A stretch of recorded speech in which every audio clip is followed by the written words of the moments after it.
the arrival. Imagine the year is 1347. The Mediterranean sun dips low over the horizon, casting an eerie golden glow across the restless waves. A merchant ship, its sails tattered and its crew gaunt, limps into the port of Messina, Sicily. The air is thick with the scent of salt and decay, and a chilling silence hangs over the docks, unusual for a bustling trade hub. As the townsfolk gather, their curiosity quickly turns to horror. The sailors stagger ashore, their skin blotched with black sores, their eyes hollow with a fear no one can name. Whispers spread like wildfire, something unnatural has arrived. This is no ordinary illness. This is the beginning of the Black Death, a plague so devastating it would reshape the medieval world forever. For the next 2 hours, let my voice guide you through this haunting tale, a journey into darkness crafted to soothe your mind and lull you into a peaceful sleep. So, close your eyes, breathe deeply, and step back into a time when death sailed silently into Europe. The story begins not with a battle or a king's decree, but with the humble movements of trade. The medieval world, though often romanticized for its chivalry and cathedrals, was a network of commerce stretching from the bustling markets of the East to the stone-walled towns of the West. Ships laden with silk, spices, and gold crisscrossed the Mediterranean, carrying more than just goods. They were unwitting vessels for a microscopic killer. Historians believe the Black Death originated in the arid steppes of Central Asia, possibly near the region of modern-day China or Mongolia, where a bacterium called Yersinia pestis thrived among fleas and rodents. By the 1340s, this deadly passenger had begun its westward journey, hitching a ride along the Silk Road, the lifeblood of medieval trade. The first whispers of trouble came from the Mongol Empire, a vast dominion that had connected east and west like never before. In 1346, reports emerged of a mysterious illness decimating their armies and towns. The Mongols, known for their resilience, were powerless against this unseen enemy. Some accounts suggest they attempted to use the plague as a weapon, catapulting infected corpses over the walls of the besieged city of Kaffa, modern-day Theodosia in Crimea, during a conflict with Genoese traders. Whether this act was the spark or merely a coincidence, the result was the same infected rats and fleas boarded Genoese ships fleeing the siege, setting sail for Europe. This moment marks the plague's entry into the Western world, a silent invasion that would soon turn prosperous ports into graveyards. As the Genoese galleys approached Sicily in October 1347, the crew's condition was dire. Eyewitnesses described men coughing blood, their bodies covered in swollen lymph nodes, buboes that turned black and burst with pus. The ship's arrival in Messina was met with a mix of pity and panic. Local authorities ordered the vessel quarantined, but it was too late.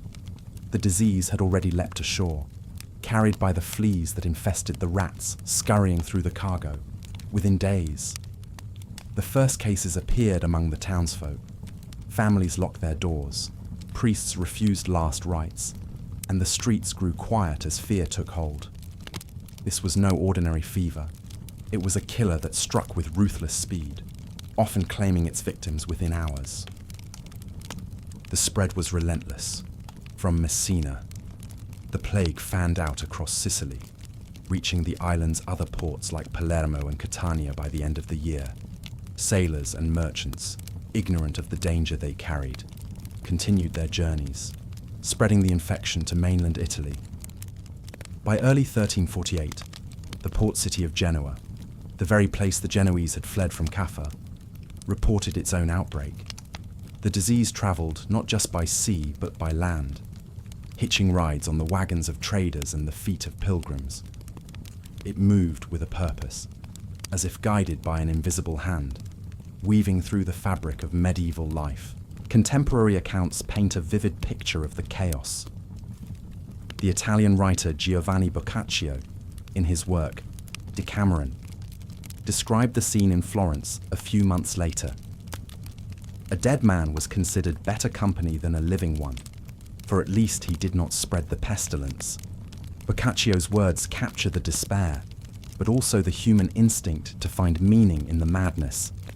In Sicily, the initial response was a blend of denial and desperation. Some believed the plague was divine punishment, a sign of God's wrath against a sinful world. Others saw it as the work of witches or poisoned wells, leading to mob violence against the innocent. Yet, amidst the panic, there were glimmers of resilience, families banding together, healers risking their lives, and communities attempting to isolate the sick. The medical knowledge of the time was woefully inadequate. Physicians, clad in their iconic beaked masks filled with herbs, could do little more than observe and theorize. The prevailing theory, rooted in the ancient teachings of Galen, blamed an imbalance of the four humours: blood, phlegm, yellow bile, and black bile. Treatments ranged from bloodletting to the application of leeches, none of which addressed the true cause. It would be centuries before the role of fleas and rats was understood, but in 1347, the people of Sicily could only watch as their loved ones succumbed. The mortality rate was staggering. Some estimates suggest that within weeks, Messina lost a third of its population. As the plague tightened its grip, the social order began to fray. The wealthy fled to their country estates, leaving the poor to suffer in overcrowded cities. The church, a cornerstone of medieval life, struggled to cope. Priests who ventured to administer last rites often fell ill themselves, creating a spiritual vacuum. In some villages, the dead were buried in mass graves, their identities lost to history. The air grew heavy with the stench of decay, a constant reminder of the plague's presence. Yet, even in this darkness, there were moments of humanity, neighbors sharing food, children comforting the dying, and poets like Boccaccio turning tragedy into art. The spread from Sicily to the rest of Italy was swift. By spring 1348, the plague had reached Rome and Venice, two of the peninsula's most powerful cities. Venice, with its intricate network of canals and trade routes, became a breeding ground for the disease. The city's rulers, pragmatic as ever, attempted to impose the first known quarantine measures, isolating ships for 40 days, a practice that gave us the word quarantine from the Italian 40 giorni. But these efforts were too little, too late. The plague's march continued northward, crossing the Alps into France and beyond, carried by the same trade winds that had brought it to Europe's shores. For the people of 1347, the arrival of the Black Death was a mystery wrapped in terror. They had no concept of bacteria or epidemiology, only the grim reality of death stalking their streets. The Sicilian port of Messina, once a gateway to prosperity, became a symbol of the plague's entry, a place where history pivoted from the medieval to the macabre. As you listen to this tale, let the rhythm of my voice carry you deeper into this story, a narrative of loss and survival that unfolds over the next 2 hours. Picture the flickering lanterns of Messina, the cries of the afflicted, and the silent ships that brought doom. This is just the beginning. Stay with me as we explore the full scope of this silent plague, designed to ease you into a restful night.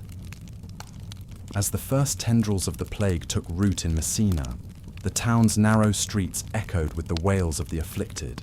Homes that once rang with laughter now stood silent, their doors marked with crude crosses to warn others away. The black sores buboes that defined the disease swelled under armpits and groins, turning the skin a sickly hue. Some victims reported a burning sensation, as if fire coursed through their veins, while others slipped into delirium, muttering prayers or curses in their final hours. Death came swiftly, often within 3 days, leaving families to bury their dead in haste.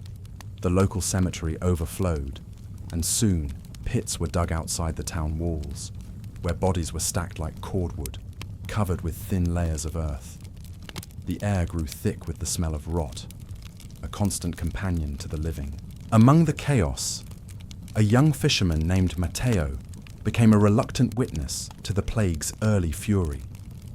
Matteo, a sturdy man in his 30s with calloused hands and a weathered face, had spent his life hauling nets from the Tyrrhenian Sea. On the day the Genoese ship docked, he'd been among the curious crowd, drawn by the unusual silence of the vessel. When a sailor collapsed at his feet, Matteo fled, but not before the fleas had leapt from the man's tattered cloak to his own. Within a week, he felt the first chills, followed by the telltale swellings. His wife, Lucia, nursed him with herbal teas and prayers, but by the 5th day, Matteo was gone. Lucia, now a widow with 2 small children, joined the growing throng of survivors who would carry the plague's memory for generations. Her story, like so many others, faded into the annals of history, but it reflects the personal toll that accompanied the epidemic's spread. The ecological catalyst behind this devastation was as unassuming as it was deadly. Yersinia pestis, the bacterium at the heart of the Black Death, thrived in the gut of the oriental rat flea, Xenocilla chiopes. These tiny parasites lived on black rats. Rattus rattus, which had stowed away on the Genoese ships. The rats, agile climbers with sleek fur, nested in the holds among sacks of grain and bales of cloth, their numbers swelling with each port of call. When a flea bit an infected rat, it ingested the bacteria, which multiplied and blocked the insect's stomach. Desperate for blood, the flea would then bite a human, regurgitating the plague into the new host. This cycle, invisible to medieval eyes, turned every ship into a floating plague ship, every dock into a launch pad for death. Sicily's warm climate and crowded ports provided ideal conditions for this transmission. The island's proximity to North Africa and the Levant, combined with its role as a trade nexus, made it a perfect entry point. Rats scurried through warehouses and homes, their fleas leaping to humans with ease. The plague came in 2 forms: the bubonic, marked by those horrific swellings, and the rarer pneumonic, which attacked the lungs and spread through coughs. The latter was even deadlier, killing within a day. In Messina, both variants took hold, amplifying the death toll. By November, reports suggested that nearly 40% of the town's 20,000 inhabitants had perished or fled, leaving a skeletal remnant to face the winter. The church, ever a pillar of medieval life, struggled to respond. Priests like Father Antonio, a grey-haired cleric known for his gentle sermons, ventured into the plague-ridden streets with holy water and relics, hoping to ward off the divine scourge. Yet, Antonio himself fell ill after anointing a dying child, his body found slumped over an altar, a rosary clutched in his hand. The loss of clergy deepened the spiritual crisis. Some preached that the end times were near, citing the Book of Revelation, while others organized processions, barefoot and clad in sackcloth, to appease God's wrath. These acts, though born of faith, often spread the disease further as participants mingled in tight crowds. Secular authorities were equally overwhelmed. The town council, meeting in a panic-stricken session, debated burning the infected ship, but the wind carried the sailors' bodies to shore before the flames could consume them. Quarantine measures were proposed, inspired by the isolation of lepers, but enforcement was lax. Families hid their sick, fearing ostracism, and traders resisted restrictions that threatened their livelihoods. The result was a patchwork response, ineffective against a disease that respected no boundaries. By December, the plague had leapt to Palermo, 200 miles west, where the same scenes of death and despair replayed. Beyond Sicily, the plague's tendrils reached northward. Genoese ships, their crews decimated, docked at Pisa and Marseille, igniting new outbreaks. In Pisa, a chronicler named Agnolo di Tura recorded burying his own children with his own hands, for no one else would do it. His words, raw with grief, underscore the breakdown of community norms. Marseille, a thriving port, saw its population halved within months, its famous cathedral standing as a silent witness to the carnage. The plague's movement mirrored the trade routes, a grim testament to human connectivity. By early 1348, it had crossed into southern France, its path set toward Paris and beyond. The cultural response was a mix of fear and ingenuity. In Messina, storytellers began weaving tales of the plague as a curse from the sea, blaming foreign sailors or divine neglect. Artists, though few dared to paint during the crisis, later depicted skeletal figures wielding scythes, foreshadowing the danse macabre motif that would emerge in the decades to follow. Meanwhile, some turned to superstition, hanging garlic or burning sage, believing these could cleanse the air. These efforts, though futile against Yersinia pestis, reflect a human urge to fight back against the unknown.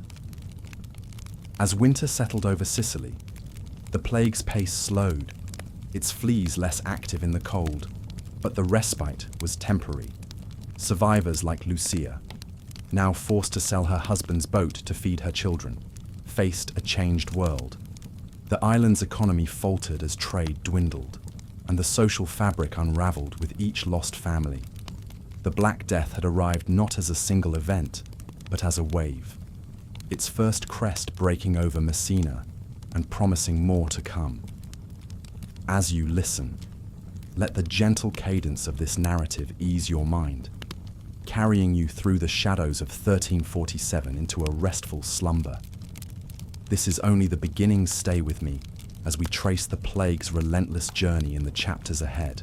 The winter of 1347-1348 brought a fragile pause to the plague's rampage in Messina, but the town remained a shadow of its former self. The once bustling marketplace, where vendors hawked olives and fish, now stood deserted, its stalls draped in cobwebs and its cobblestones stained with the memory of the fallen. The cold air dulled the flea's activity, giving survivors a brief reprieve. But the psychological toll lingered. Families like Lucia's grappled with loss and uncertainty. Her children, Marco and Elena, aged 6 and 4, clung to her skirts as she bartered for bread, their wide eyes reflecting a world they no longer recognized. Lucia's tale is one of many. Each household bore its own scar, a testament to the plague's intimate devastation. Across the town, another figure emerged from the chaos. Isabella, a healer known for her knowledge of herbs. With the local physician dead and the church's prayers unanswered, Isabella stepped into the breach. Armed with chamomile and lavender, she moved from house to house, offering comfort, if not a cure. Her hands, rough from grinding roots, trembled as she tended to a young boy named Giovanni, whose buboes had burst, leaving him feverish and weak. Isabella knew her remedies were unlikely to save him, yet she persisted, her voice soft as she sang old Sicilian lullabies to ease his pain. When Giovanni passed, she marked his door with a sprig of rosemary, a silent prayer for his soul. Her courage, though small against the plague's might, offered a flicker of hope in a darkening world. The ecological machinery driving this disaster continued unabated beneath the surface. The black rat, Rattus rattus, thrived in Messina's cluttered warehouses and homes, its population bolstered by the abundance of grain from the east. These rats, unlike their brown cousins, preferred to nest high attics, roofs, and ship masts, making them elusive yet ever present. The fleas they carried, tiny engines of death, were particularly active in the warm months, but even winter couldn't halt their spread entirely. When a rat died, its fleas sought new hosts, often humans, perpetuating the cycle. This symbiosis, unnoticed by the medieval mind, turned every corner of the town into a potential killing field. The plague's adaptability shifting between bubonic and pneumonic forms ensured its dominance, a silent predator adapting to its prey. By late November, the disease had claimed its first notable victim beyond the common folk, Messer Giovanni, a wealthy merchant whose villa overlooked the port. Giovanni had scoffed at the rumours, believing his status and wealth could shield him. He hosted a feast to prove his defiance, inviting local nobles to dine on roasted boar and spiced wine. Within days, half his guests fell ill, their laughter replaced by gasps for air. Giovanni's death, marked by a dramatic collapse during a council meeting, sent shockwaves through Messina's elite. His villa was abandoned, its silk curtains fluttering in the wind, a symbol of how no rank could outrun the plague. This event fueled a growing paranoia, with some accusing Giovanni's foreign guests of bringing the curse. The spread from Messina to Palermo was swift, aided by the island's rugged roads and coastal paths. Traders, desperate to escape the port's doom, carried the disease westward, their wagons creaking under the weight of goods and fleas. In Palermo, a city of 30,000, the plague arrived with a merchant caravan in early December. The first signs were subtle: a dockworker's cough, a child's fever, but within a week, the city's hospital, the Ospedale di San Giovanni, was overwhelmed. Monks recorded burying 200 bodies in a single day, their quills scratching against parchment as the toll mounted. Palermo's leaders, inspired by Messina's failures, attempted a quarantine, barring entry to outsiders. But the disease had already taken root, spreading through the crowded tenements near the harbour. The cultural response grew more frantic as the plague's reach expanded. In Messina, a sect of flagellants emerged, men and women who whipped themselves with knotted cords, believing their suffering could appease God. Their chants echoed through the streets at dusk, a haunting melody that mingled with the cries of the sick. Some townsfolk joined, seeking redemption, while others scorned them as mad. In Palermo, a different reaction took hold: the burning of witch effigies. Straw figures doused with oil and set ablaze, blamed for the pestilence. These acts, though rooted in fear, reflect a society grasping for control in a world unraveling. Storytellers, too, adapted, spinning tales of a black ship cursed by the devil, a narrative that spread with the disease itself. As the plague moved beyond Sicily, it found new conduits: Genoese ships, their crews reduced to a handful of survivors, docked at Naples in January 1348, igniting another outbreak. The city's chronicler, Stefano Infessura, noted the black swellings that marked the dead, his account laced with despair. From Naples, the disease crept northward, reaching Rome by February. The Eternal City, with its sacred basilicas and teeming slums, became a battleground between faith and fear. Pope Clement VI, residing in Avignon at the time, ordered processions and indulgences, but local priests reported dwindling congregations as parishioners stayed home, locking their doors against the unseen killer. The ecological and human factors intertwined with devastating effect.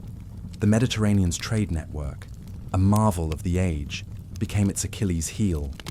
Ships from Sicily carried the plague to Sardinia and Cyprus, while overland routes brought it to Tuscany. The fleas, resilient in the mild winter, thrived in the woolen cloaks and straw bedding of travellers. The pneumonic form, spread by breath, added a new layer of terror, turning casual conversation into a potential death sentence. In Messina, the survivors began to notice patterns the wealthy who fled early often lived, while the poor, trapped in dense quarters, perished. This disparity sowed seeds of resentment that would linger long after the plague subsided. By spring 1348, the Black Death had established a foothold across southern Europe, its arrival in Messina a mere prologue to a continent-wide tragedy. Lucia, now a seamstress in Palermo, stitched shrouds for the dead, her fingers numb from the cold and grief. Isabella, having survived her own brush with illness, continued her healing, her lullabies a quiet defiance against the silence of death. The town of Messina, though scarred, stood as a grim gateway, its story a warning etched in the bones of the buried. As you listen, let the gentle flow of this narrative carry you deeper into the past, easing your mind with each word. The plague's journey is just beginning rest now, and we'll explore its next chapter together. The winter chill of late 1347 offered Messina a fleeting respite, but the plague's legacy lingered like a fog over the town. The once vibrant harbour, where fishermen sang shanties and children played, now hosted only the occasional cry of a gull or the splash of a body consigned to the sea. Among the survivors, a young scribe named Tommaso took it upon himself to document the horror. Barely 20, with ink-stained fingers and a quill worn to a stub, he recorded the names of the dead in a ledger, his handwriting growing shakier with each entry. One night, as he sat by a flickering candle, he noted the death of his sister, Maria, who had fallen ill tending to a neighbor. Her smile is gone, he wrote, taken by the black sores. Tommaso's chronicle, though incomplete, became a fragile thread connecting the living to the lost, a testament to the human need to bear witness. Elsewhere in Messina, a blacksmith named Pietro faced a different struggle. His forge, usually alive with the clang of hammer on anvil, stood cold as the plague claimed his apprentices. Pietro, a broad-shouldered man with a beard streaked with grey, turned to crafting crude coffins from salvaged wood, his skilled hands now shaping boxes for the dead. One evening, as he worked by lantern light, a group of orphans approached, their parents lost to the disease. Pietro took them in, sharing his meagre rations of bread and cheese. His act of kindness, small against the plague's vastness, offered a glimmer of community amidst the despair, a story that would pass into local lore. The ecological engine of the plague continued its silent work. The black rats, their numbers undimmed by the cold, nested in the rafters of abandoned homes, their fleas waiting for spring's warmth. Yersinia pestis adapted with chilling efficiency, its bacteria thriving in the flea's gut and spreading through bites or, in the pneumonic form, through the air. The rats' proximity to humans living in grain stores, bedding, and even clothing created a perfect storm. A single infested ship could unleash thousands of fleas, each a potential vector. Scientists later estimated that the plague's initial spread required only a handful of infected rats, a reminder of how nature's smallest creatures can wield outsized power. By mid-December, the disease had woven its way into Messina's social fabric. The town council, meeting in a hastily convened session, debated drastic measures. One elder, a merchant named Luca, proposed burning the infected districts, arguing that fire could cleanse the curse. The plan was rejected when winds threatened to spread the flames, but the idea reflected the desperation gripping the leadership. Instead, they ordered the creation of plague pits outside the walls, where bodies were dumped without ceremony. A monk, Brother Francesco, oversaw these burials, his robes stained with earth as he murmured prayers over the mounds. The pits, some stretching 100 feet long, became a grim landmark, their presence a constant reminder of the toll. The plague's reach extended beyond Messina as winter waned. In Palermo, the caravan that brought the disease had included a silk trader, Ahmed, a Muslim from Tunis who had settled in Sicily. Ahmed, fluent in Arabic and Italian, had hoped to profit from the holiday trade, but his wares, silk dyed with vibrant saffron, carried more than beauty. When he fell ill, his household followed, and his neighbors, blaming his foreign origins, shunned his family. Ahmed's wife, Fatima, buried him with a small Quran tucked into his shroud, her tears falling onto the pages. This incident sparked tensions, with some locals accusing outsiders of spreading the plague, a prejudice that would echo across Europe. The cultural response grew more complex. In Messina, A group of women began weaving plague charms, small pouches filled with dried flowers, and written prayers believing they could ward off the disease. These charms, sold for a pittance, offered psychological solace, their faint floral scent a contrast to the stench of death. In Palermo, a poet named Giuseppe composed a lament, its verses describing the black wind that stole the city's breath. His words, recited in taverns by candlelight, provided a communal catharsis, a way to process the unprocessable. These acts, though powerless against the bacterium, reflected a society's instinct to create meaning from chaos. As the plague moved northward, it found new ports to conquer. From Naples, where Stefano Infessura chronicled the dead, it crept to Rome, its sacred streets now lined with the dying. A baker named Marco, known for his rosemary bread, watched his ovens grow cold as customers vanished. He turned to distributing free loaves to the sick, his kindness a quiet rebellion against the plague's cruelty. In Rome, the Tiber River carried the bodies of the unburied, their pale forms floating past the Vatican's walls. Pope Clement VI, hearing of the devastation, issued a bull declaring the plague a test of faith, urging prayer and penance, a call that reached Messina's survivors by early 1348. The ecological spread accelerated with the warming weather. Fleas revived, their bites igniting new cases in overcrowded slums. The pneumonic form, spread by coughing, turned public spaces into death traps, with markets and churches becoming hotspots. In Messina, Lucia's children fell ill, their small bodies racked with fever. She sat by their bedside, singing the lullabies she'd learned from Isabella, her voice a lifeline as Marco and Eleanor fought to survive. The family's struggle mirrored thousands across Sicily, a microcosm of the plague's indiscriminate reach. By February 1348, the Black Death had carved a path from Sicily to southern Italy, its arrival a prologue to a continental scourge. Tommaso's ledger grew thicker, Pietro's forge echoed with the sound of coffin-making, and Isabella's herbs offered fleeting comfort. The town of Messina, battered but enduring, stood as a sentinel of the plague's entry, its story a whisper in the wind. As you listen, let the gentle rhythm of this tale ease your mind, guiding you into a restful sleep. The journey continues rest now, and we'll uncover more in the chapters ahead.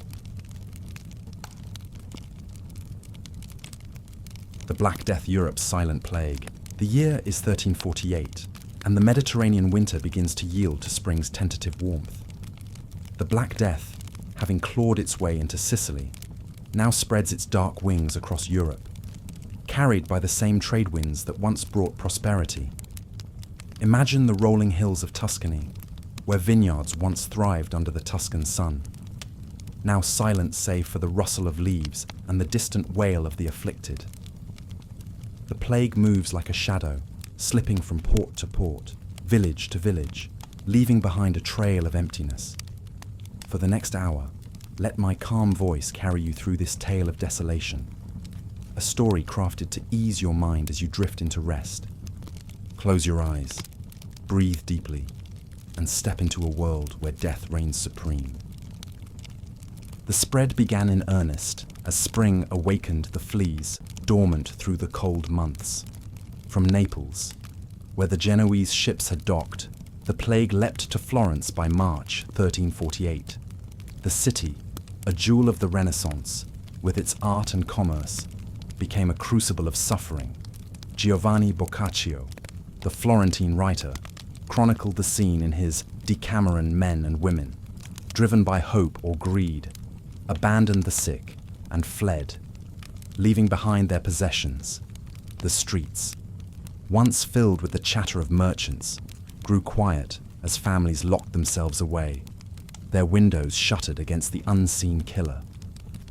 Boccaccio estimated that Florence lost 100,000 souls, nearly 2/3 of its population within months. A staggering toll that turned bustling squares into graveyards. The ecological drivers fueled this expansion. The warming weather revived the fleas, their bites igniting new infections with ruthless efficiency. Black rats, thriving in the grain stores and thatched roofs of medieval homes, carried the Yersinia pestis bacterium across the countryside. Trade routes, from the silk roads of Italy to the wool markets of Flanders, became highways for the disease. A single infected traveller, coughing with the pneumonic form, could doom an entire village. The plague's dual nature, bubonic through flea bites and pneumonic through air, made it unstoppable, a predator adapting to every environment. By April, it had reached Venice, where the canals reflected not splendor, but the pallor of the dead. In the Tuscan countryside, the village of San Gimignano offers a poignant snapshot of the desolation. Known for its towering towers and fertile fields, the town saw its population dwindle as the plague struck. A farmer named Luca, a sturdy man with hands calloused from the plough, watched his wife and 2 sons succumb within a week. Alone in his stone cottage, he buried them under an olive tree, marking their graves with rough-hewn crosses. The fields lay fallow, the harvest rotting on the vines, as Luca wandered the empty lanes, his footsteps the only sound. San Gimignano's silence, once a sign of peace, became a monument to loss, its towers standing sentinel over a ghost town. The spread accelerated as the plague crossed the Alps into France. By May 1348, Marseille had already been ravaged, its port a charnel house of floating corpses.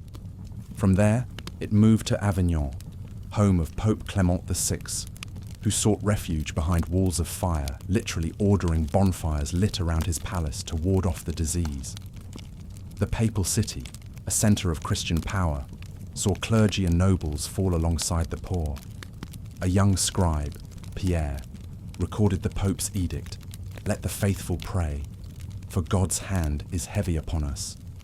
Yet prayer offered little shield as the pneumonic plague swept through the crowded papal court, killing cardinals and servants alike.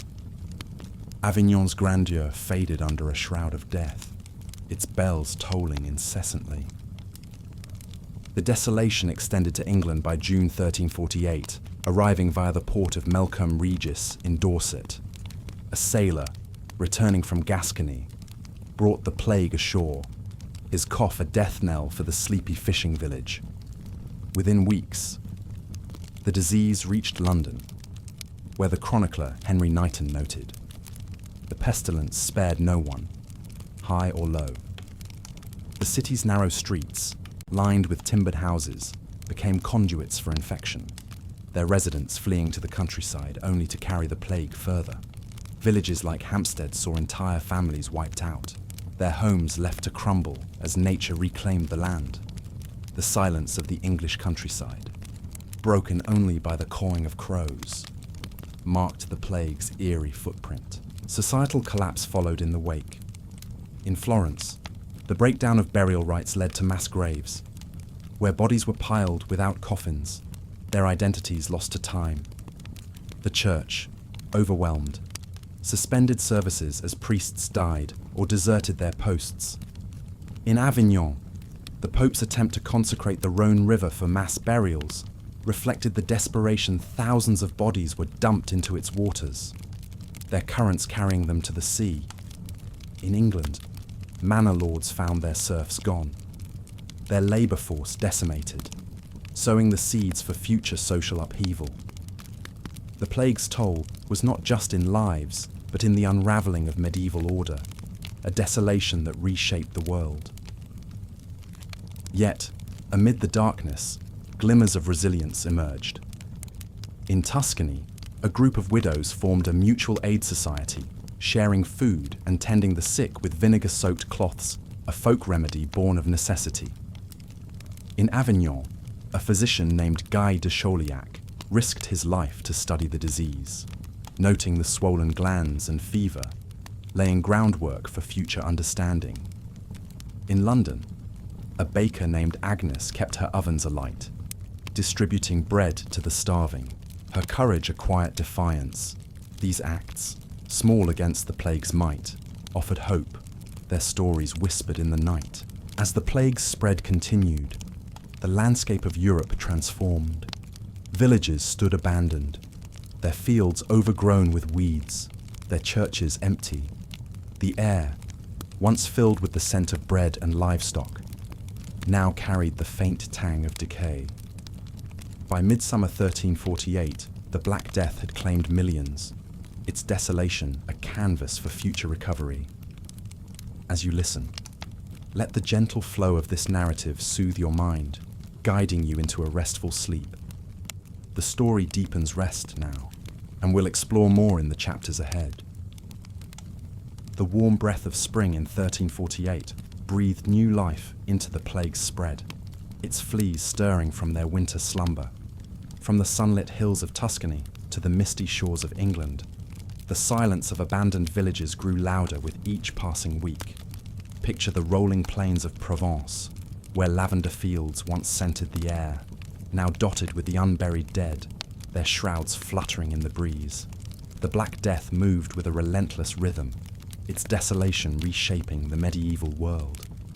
For the next stretch of this journey, let my soothing voice carry you through this somber tale, crafted to ease your mind as you drift into rest. Close your eyes, breathe slowly, and let the story unfold.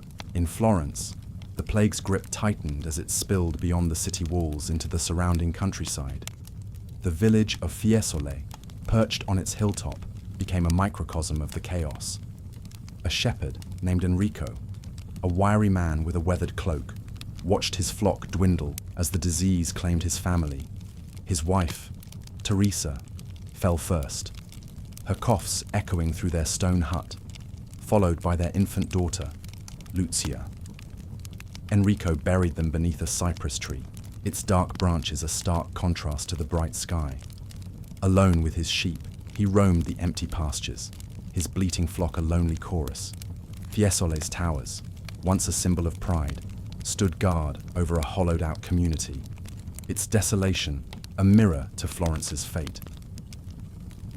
The ecological spread intensified with the season's warmth.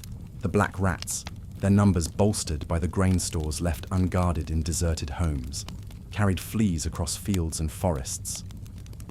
Yersinia pestis thrived in this environment, its bacteria multiplying in the fleas' blocked stomachs, ready to infect with each bite. The pneumonic form, spread by the coughs of the dying, turned villages into death traps, where a single infected breath could doom a household. In Venice, the city's canals, usually alive with gondolas, became conduits for the disease, their stagnant waters reflecting the pallor of the dead. The lagoon's isolation, once a defense, now trapped the plague within, claiming merchants and nobles alike. By June, the plague reached the Rhineland, carried up the Rhone River by fleeing traders. The town of Strasbourg, a bustling hub of trade and faith, saw its population halved within weeks. A baker named Hans, known for his rye bread, watched his shop empty as customers vanished. One morning, he found his apprentice, a boy named Karl, collapsed by the oven, his face marred by black sores. Hans buried him in the backyard, his shovel striking the earth with a dull thud. The town's leaders, fearing the disease, scapegoated the Jewish community, accusing them of poisoning wells, a false charge that led to a tragic pogrom. Strasbourg's desolation was not just physical, but moral, its streets stained with blood and guilt. In England, the plague's arrival transformed rural life. The village of Lutterworth, home to the reformer John Wycliffe, saw its fields lie fallow as labourers fell ill. A miller named Thomas, a stout man with a booming laugh, lost his wife and 3 children to the disease, their bodies laid to rest in a hastily dug pit. The mill's wheel turned no more, its creaks silenced by the absence of grain. Thomas wandered the village, distributing what little flour remained, his kindness a faint light in the darkness. Lutterworth's desolation echoed across the English countryside, where manor houses stood empty. Their lords fled to safer lands. The societal collapse deepened as the death toll mounted.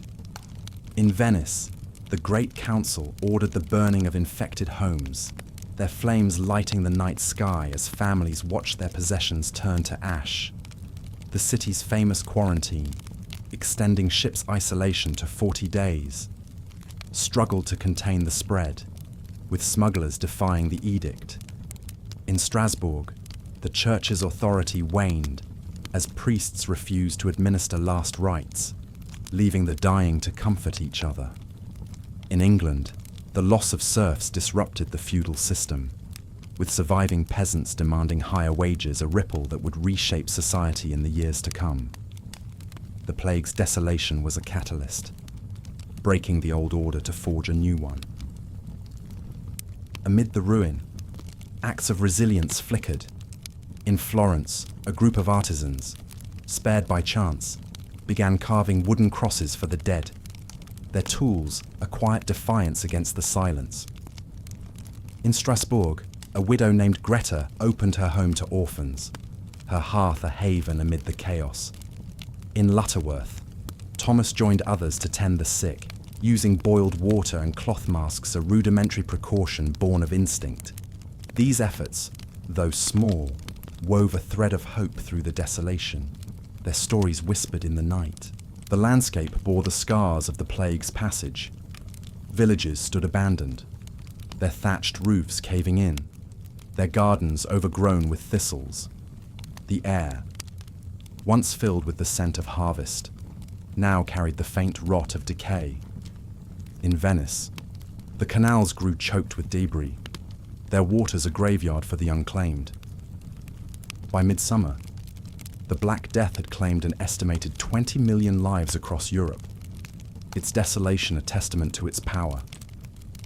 The silence of the countryside, broken only by the wind, became a haunting lullaby. The summer sun of 1348 casts a harsh light over a Europe transformed by the Black Death's advance.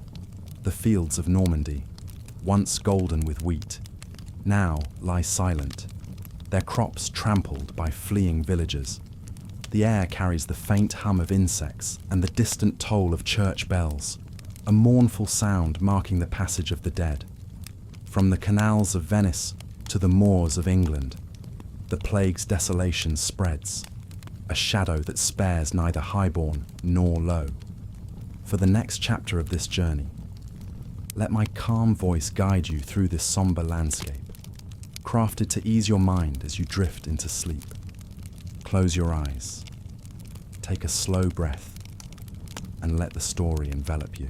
In Normandy, the village of Rouen felt the plague's touch by July 1348, brought by merchants returning from Paris. A weaver named Jeanne, a woman with deft fingers and a gentle demeanor, watched her loom grow still as her neighbors fell ill. Her husband, Pierre, a tanner, collapsed one evening, his hands stained with dye and his face marked by black swellings. Jeanne buried him beside their cottage, planting a rosebush over his grave, its thorns a silent tribute. Alone with her loom, she wove shrouds for the village, her shuttle moving rhythmically as a lullaby to the dying. Rouen streets, once alive with the clatter of carts, grew eerily quiet, its desolation a stark contrast to its former vitality. The ecological spread intensified with the summer heat. The black rats, their numbers undiminished, nested in the thatched roofs and granaries of rural hamlets, their fleas thriving in the warmth. Yersinia pestis. Adapted seamlessly, its bacteria surging through flea bites and the coughs of the pneumonic form. The disease's reach extended along trade routes up the Rhine to Cologne, across the Channel to Bristol, each town a new battleground.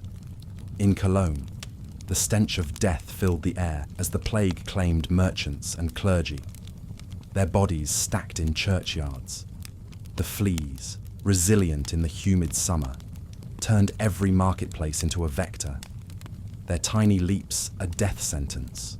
By August, the plague reached the Iberian Peninsula, entering through Barcelona via Genoese ships. The city's bustling port, a gateway to the Mediterranean, became a hub of infection.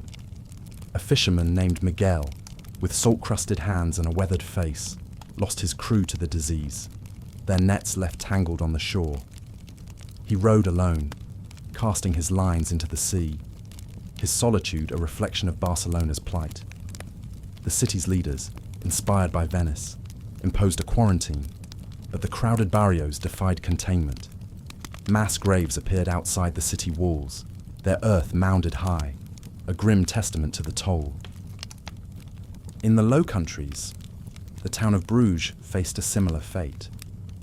Known for its canals and cloth trade, Bruges saw its weavers and dyers fall silent as the plague arrived in late summer.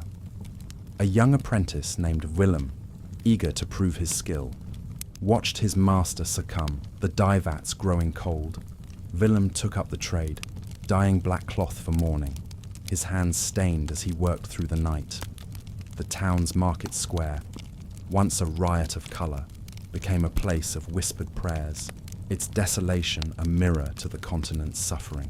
Societal collapse deepened with each region's fall.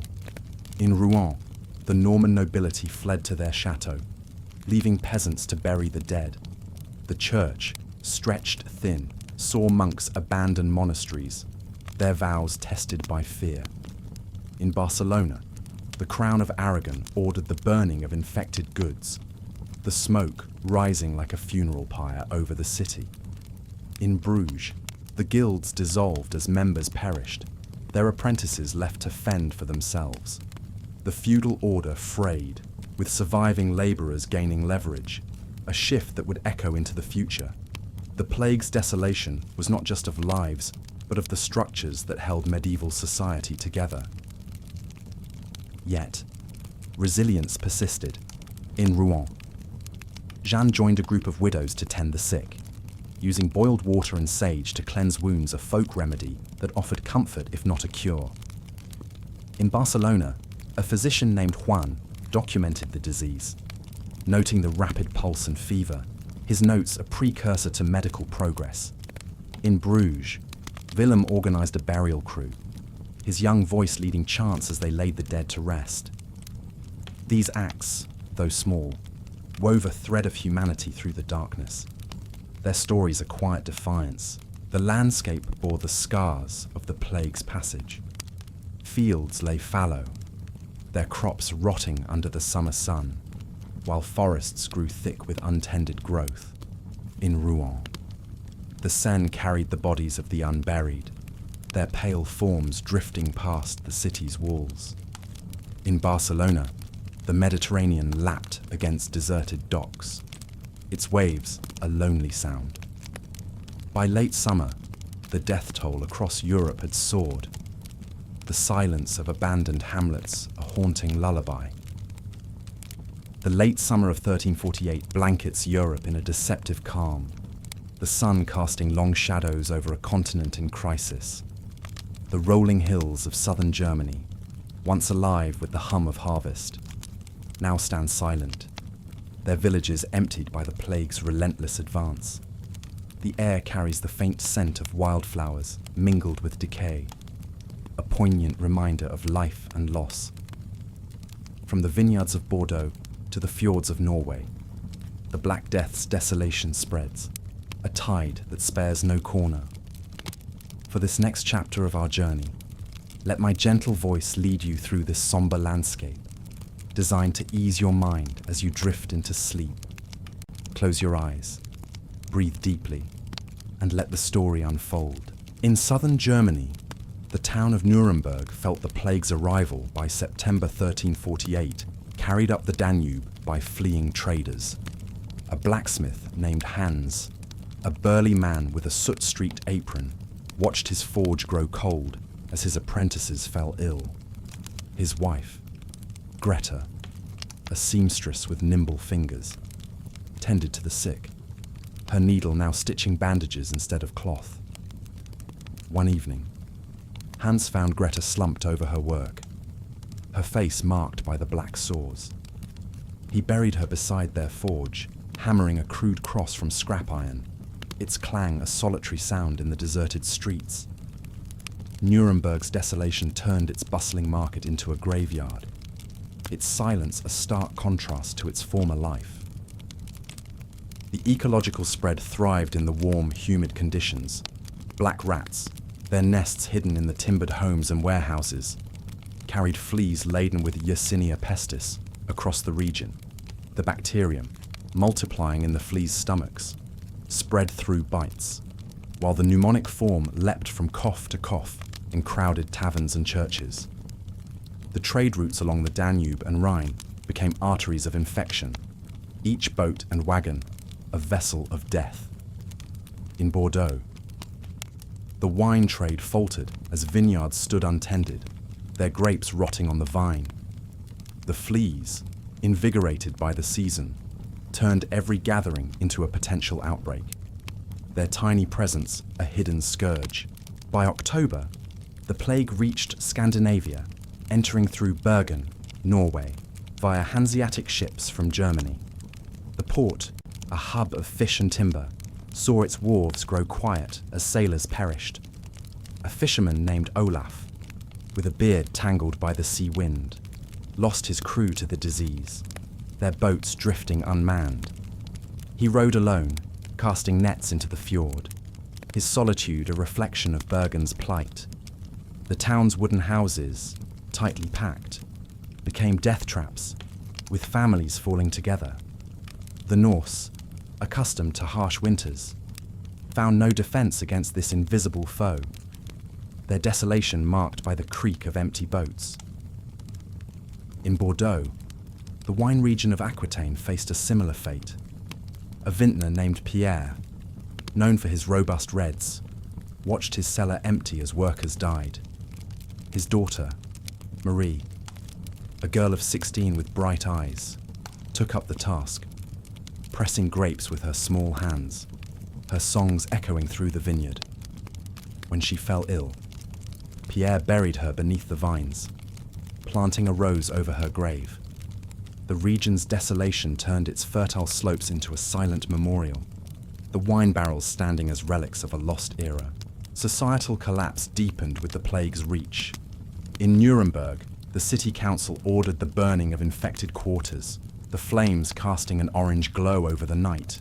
The church, losing priests to the disease, suspended services, leaving the dying to comfort each other. In Bergen, the Hanseatic League abandoned its trade posts, their warehouses locked against the plague. In Bordeaux, the feudal lords fled to their castles, leaving peasants to fend for themselves. A shift that weakened the old order. The desolation was not just of lives, but of the structures that defined medieval society. A breaking point for the future. Yet, resilience endured. In Nuremberg, Hans joined a burial crew, his hammer now shaping coffins, his strength a quiet defiance. In Bergen, Olaf shared his catch with the sick, his boat a lifeline amid the chaos. In Bordeaux, a group of widows distilled herbal tonics, their kettles steaming with thyme and mint, offering solace if not salvation. These acts, though small, wove a thread of hope through the darkness, their stories a whisper in the night. The landscape bore the scars of the plague's passage.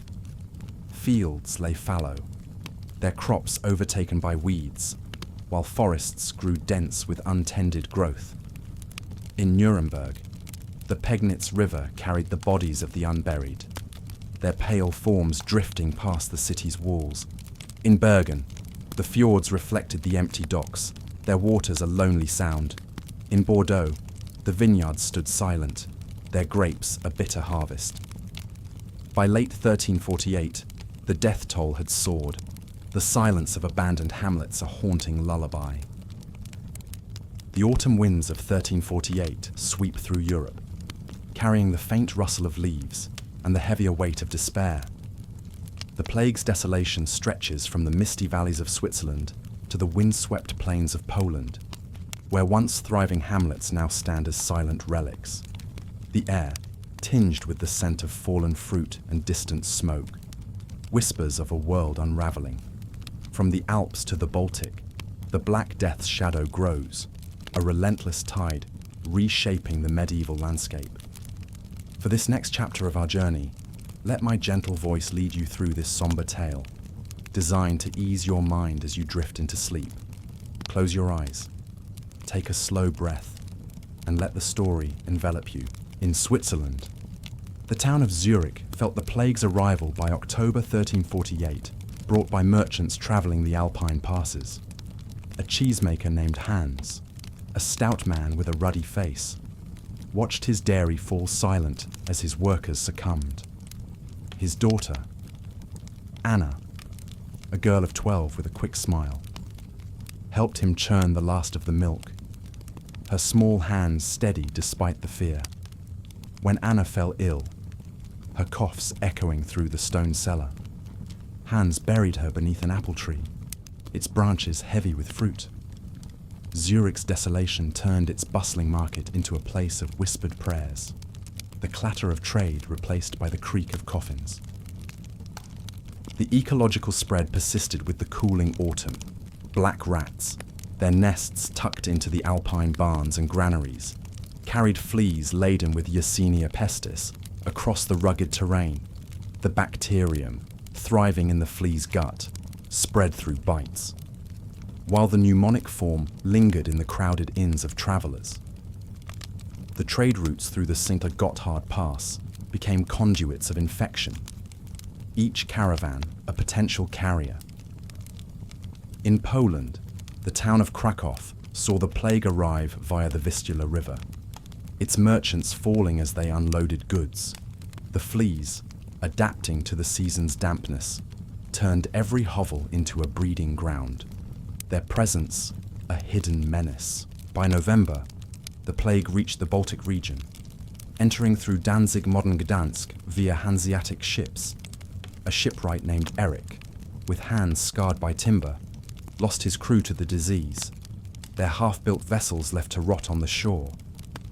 He worked alone, hammering planks in the chill air, his solitude a reflection of Danzig's plight. The town's wooden docks, once alive with trade, grew quiet, their desolation marked by the lap of waves against abandoned boats. The pneumonic form spread rapidly in the cramped quarters, turning the port into a death zone. In Krakow, the city's medieval charm faded as the plague took hold. A scribe named Jan, known for his elegant script, watched his colleagues die, their quills falling silent. He recorded the toll in a monastery ledger, his hand trembling as he noted the death of his brother, a baker named Tomasz. Jan buried him in the churchyard, planting a sprig of thyme over the grave, its scent a faint memory of bread.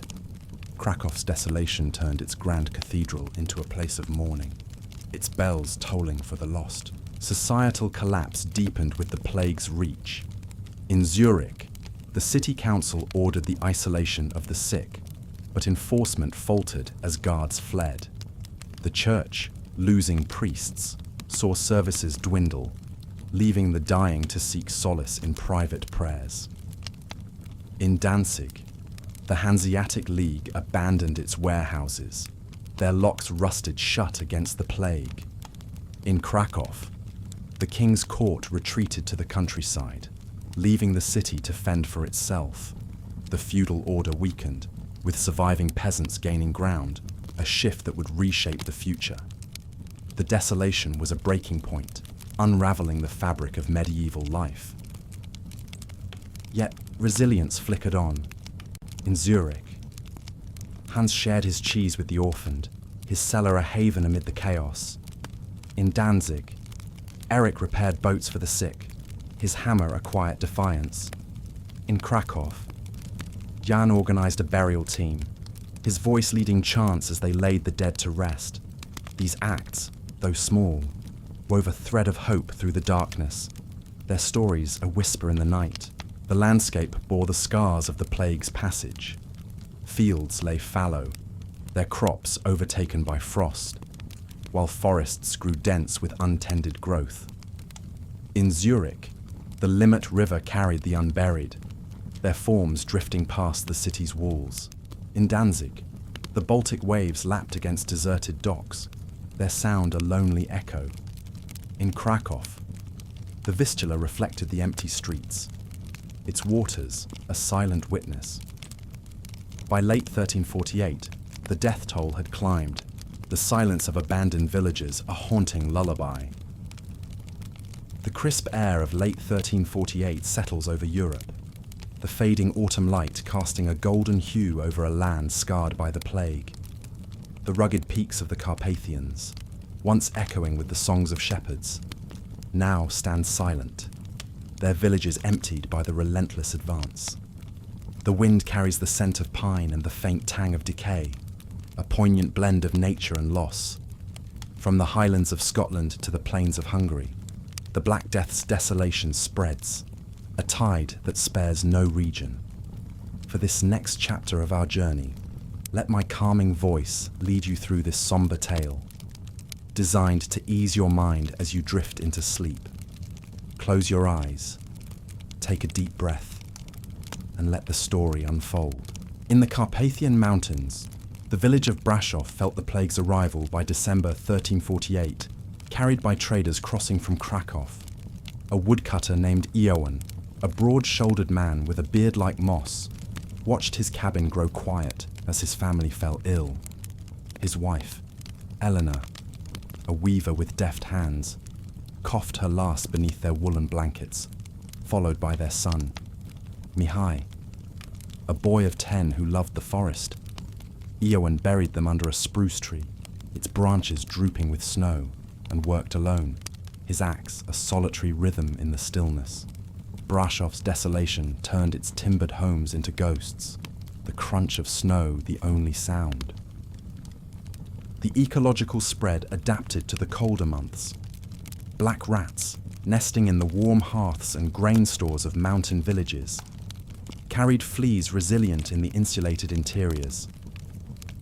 Yersinia pestis persisted, its bacteria thriving in the flea's gut, spreading through bites, while the pneumonic form lingered in the smoky air of crowded huts.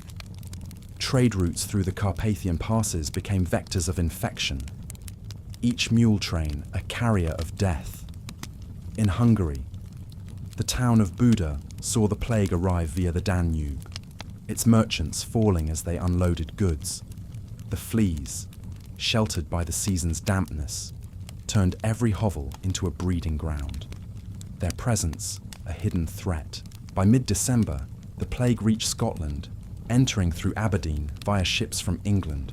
A fisherman named Duncan, with hands rough from the North Sea, lost his crew to the disease, their boats bobbing unmanned in the harbour. He cast nets alone, the cold wind biting his face, his solitude a reflection of Aberdeen's plight. The town's stone houses, huddled against the coast, became death traps, with families falling together. The Scots, hardened by their rugged land, found no defence against this invisible foe, their desolation marked by the wail of gulls over empty docks. In Buda, the city's medieval splendour faded as the plague took hold. A baker named Istvan, known for his honey cakes, watched his ovens grow cold as his apprentices died. His daughter, Catalin, a girl of 14 with a bright laugh, helped him knead the last dough, her small hands steady despite the fear. When she fell ill, Istvan buried her beside the bakery, planting a sprig of lavender over her grave, its scent a faint memory of sweetness. Buda's desolation turned its grand market into a place of mourning, its bells tolling for the lost. Societal collapse deepened with the plague's reach. In Brasov, the village elders ordered the burning of infected homes, the flames casting a warm glow over the snow. The church, losing priests, saw services dwindle, leaving the dying to seek solace in private prayers. In Aberdeen, the Burgh Council abandoned its duties, fleeing to the Highlands, leaving the town to fend for itself. In Buda, the Hungarian court retreated to the countryside, their palaces locked against the plague. The feudal order weakened, with surviving peasants gaining leverage, a shift that would reshape the future. The desolation was a breaking point, unraveling the fabric of medieval life. Yet, resilience endured. In Brasov, Ioan shared his firewood with the orphaned, his cabin a haven amid the chaos. In Aberdeen, Duncan distributed his catch to the sick, his boat a lifeline in the cold. In Buda, Istvan baked bread for the survivors, his oven a quiet defiance. These acts, though small, wove a thread of hope through the darkness. Their stories a whisper in the night. The landscape bore the scars of the plague's passage. Fields lay fallow, their crops buried under snow, while forests grew dense with untended growth. In Brasov, the Alt River carried the unburied, their forms drifting past the village's walls. In Aberdeen, the North Sea waves lapped against deserted docks, their sound a lonely echo. In Buda, the Danube reflected the empty streets, its waters a silent witness. By late 1348, the death toll had soared. The silence of abandoned villages, a haunting lullaby. The year is 1349, and a bitter winter grips Europe. Its frost encasing a continent reeling from the Black Death's wrath. Imagine the cobblestone streets of Paris, where the faint glow of lanterns reveals not celebration, but the flicker of funeral pyres. The air carries the chill of snow and the heavier burden of despair, as churches echo with fervent prayers and the clatter of flagellant processions. From the courts of kings to the humblest villages, society stands at a crossroads, its foundations shaken by the plague's relentless toll. For the next hour, let my calm voice guide you through this tale of crisis and resilience, crafted to ease your mind as you drift into rest. Close your eyes, breathe deeply, and step into a world transformed by fear and faith. The societal crisis began as the death toll mounted, leaving gaping holes in every stratum of medieval life. In Paris, the city's population, once nearing 200,000, dwindled as the plague claimed nobles, merchants, and labourers alike. A scribe named Pierre, with ink-stained fingers and a weary gaze, recorded the chaos in the royal archives, noting the death of King Philip VI's advisors. The court, cloistered in the Louvre, issued edicts to burn infected goods. But the streets remained a labyrinth of the dying. Pierre's own sister, Marie, a seamstress, fell ill, her needle dropping as she coughed her last. He buried her in a mass grave near Notre Dame, the cathedral's bells tolling a mournful dirge. Paris's crisis turned its grandeur into a stage for despair, its silence a stark contrast to its former vibrancy. Religious fervour surged as the faithful sought answers. Across Europe, the flagellant movement gained momentum, its members men and women clad in sackcloth whipping themselves with knotted cords to atone for humanity's sins. In the German town of Trier, a group led by a monk named Brother Ulrich marched through the streets, their chants rising above the wind. "Spare us. O Lord," they cried, their blood staining the snow. The movement spread to Flanders and Italy, drawing thousands who believed the plague was divine punishment.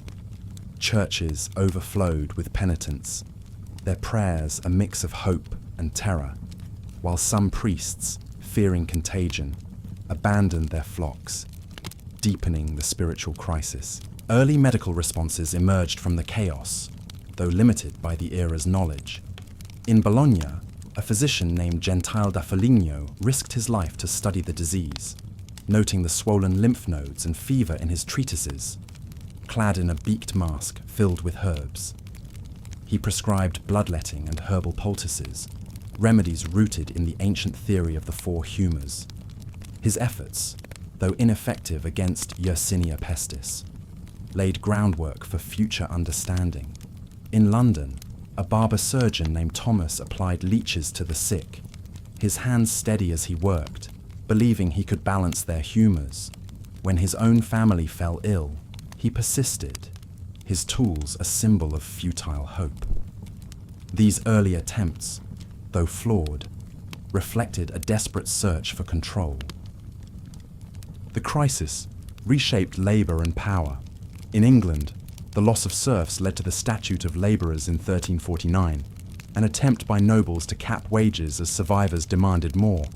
A peasant named John, a sturdy man from Yorkshire, refused to return to his lord's fields, instead hiring himself out for higher pay. His defiance a spark of change. In Florence, the decimation of the workforce allowed artisans to rise, their guilds gaining influence. The plague's toll, while devastating, sowed seeds of social mobility, a crisis that birthed opportunity amid the ruin. Cultural responses mirrored the turmoil. In Paris, poets composed laments, their verses describing the dance of death, a motif that would inspire art for centuries. In Bologna, artists painted skeletal figures wielding scythes, their works a catharsis for a grieving populace.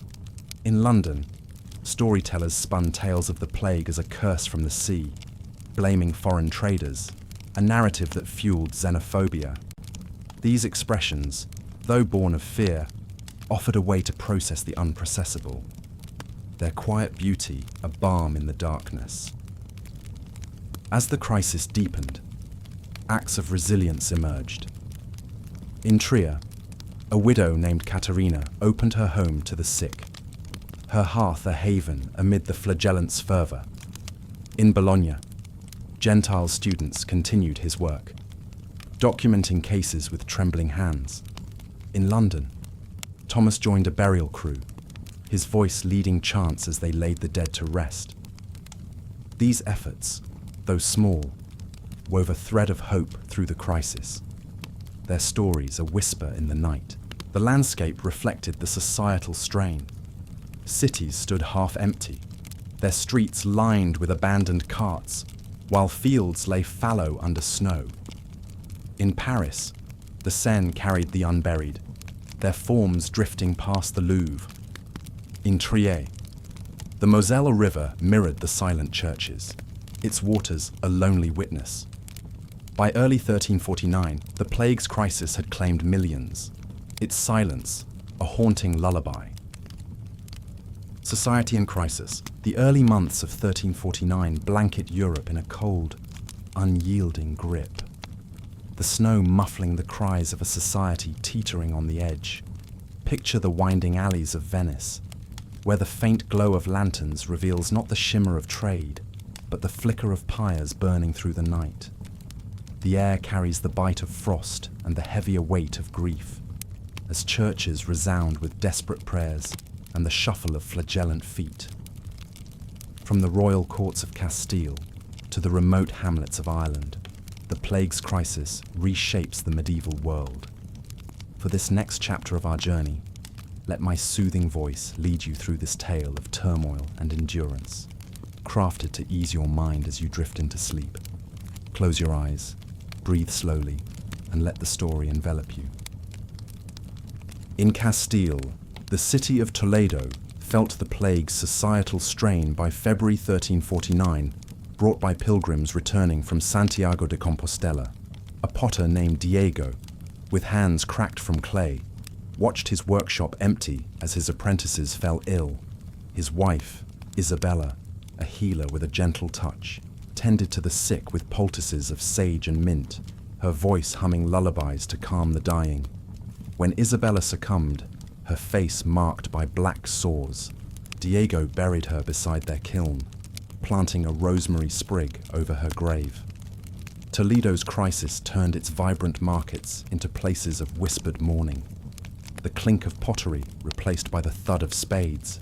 Religious fervor reached a crescendo as the faithful sought salvation. In the Rhineland, the flagellant movement swelled, its processions drawing thousands from Cologne to Mainz. A baker named Heinrich, with flour-dusted hands, joined the march, his whip cutting into his back as he chanted, "Lord, have mercy." The movement's fervor spread fear, with some accusing Jews of causing the plague, leading to violent pogroms in Strasbourg. Churches, overwhelmed, saw priests abandon their duties, leaving parishioners to pray alone.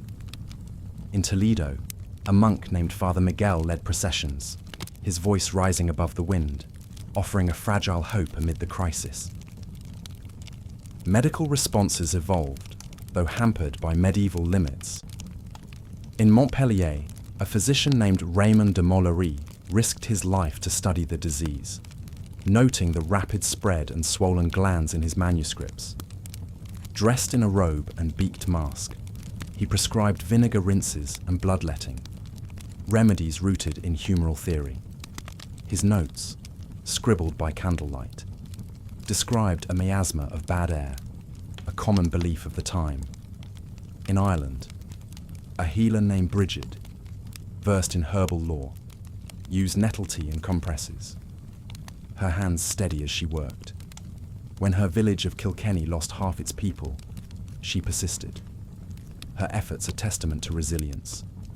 These attempts, though ineffective against Yersinia pestis, marked a desperate quest for understanding. The crisis reshaped labor dynamics.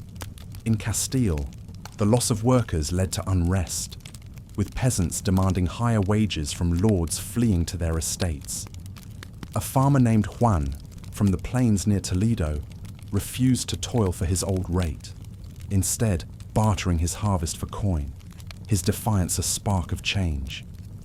In Montpellier, the decimation of the merchant class allowed artisans to rise, their guilds gaining power.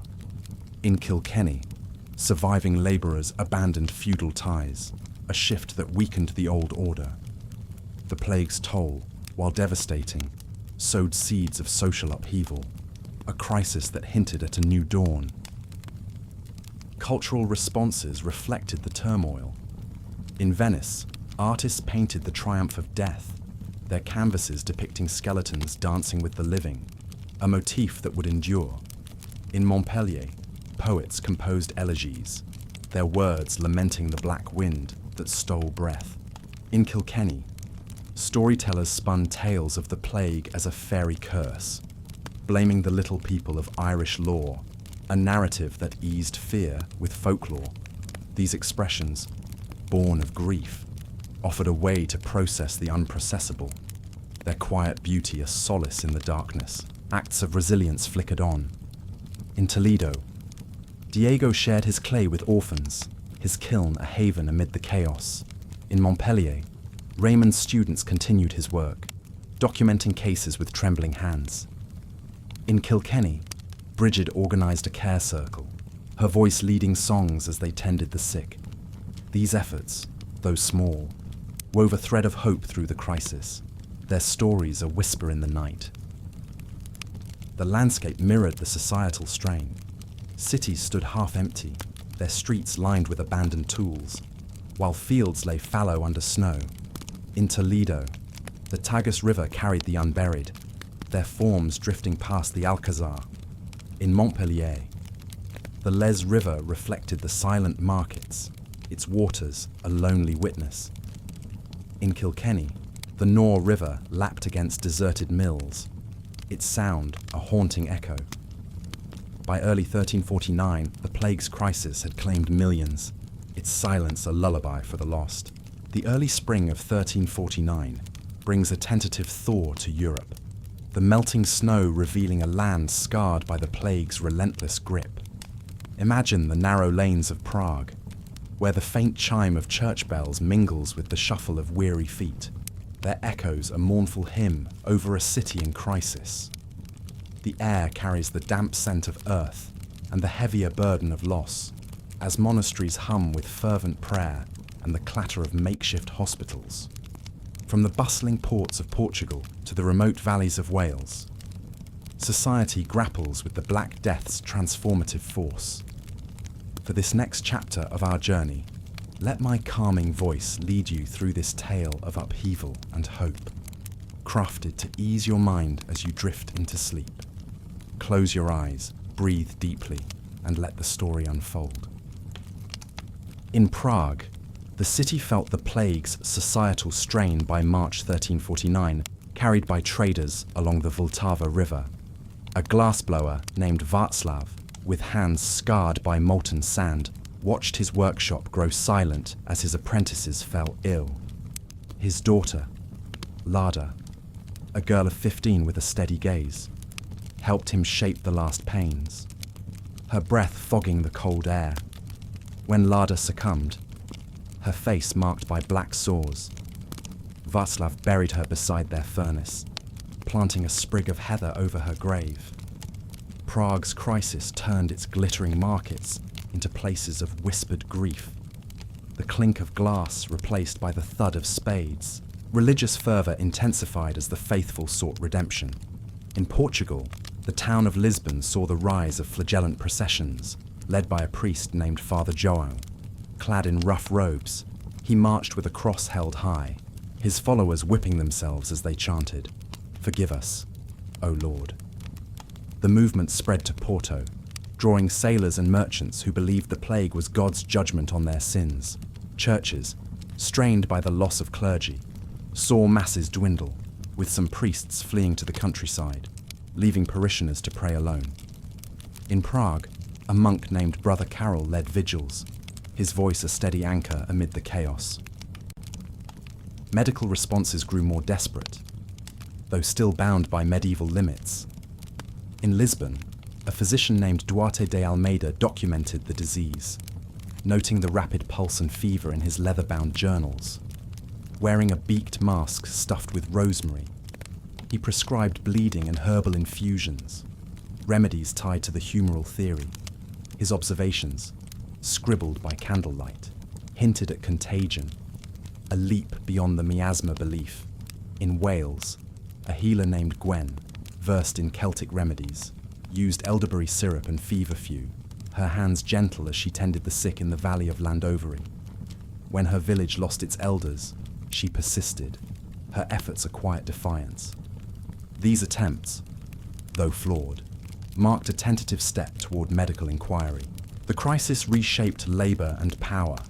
In Prague, the loss of craftsmen led to shortages, with surviving glassblowers like Václav raising prices, their skills suddenly prized. In Lisbon, the decimation of the merchant class allowed fishermen to negotiate better terms, their boats a lifeline amid the ruin. In Llandovery, peasants abandoned feudal duties, demanding land in exchange for labor, a shift that weakened the old order. The plague's toll, while devastating, sparked a reordering of society, a crisis that hinted at future change. Cultural responses mirrored the upheaval. In Prague, artists carved wooden reliefs of the Dance of Death, their figures a stark reminder of mortality. In Lisbon, poets penned odes to the black tide, their words lamenting the lost fleets.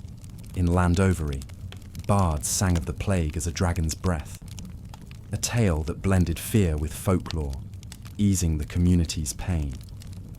These expressions, born of grief, offered a way to process the unprocessable, their quiet resonance a balm in the darkness. Acts of resilience flickered on.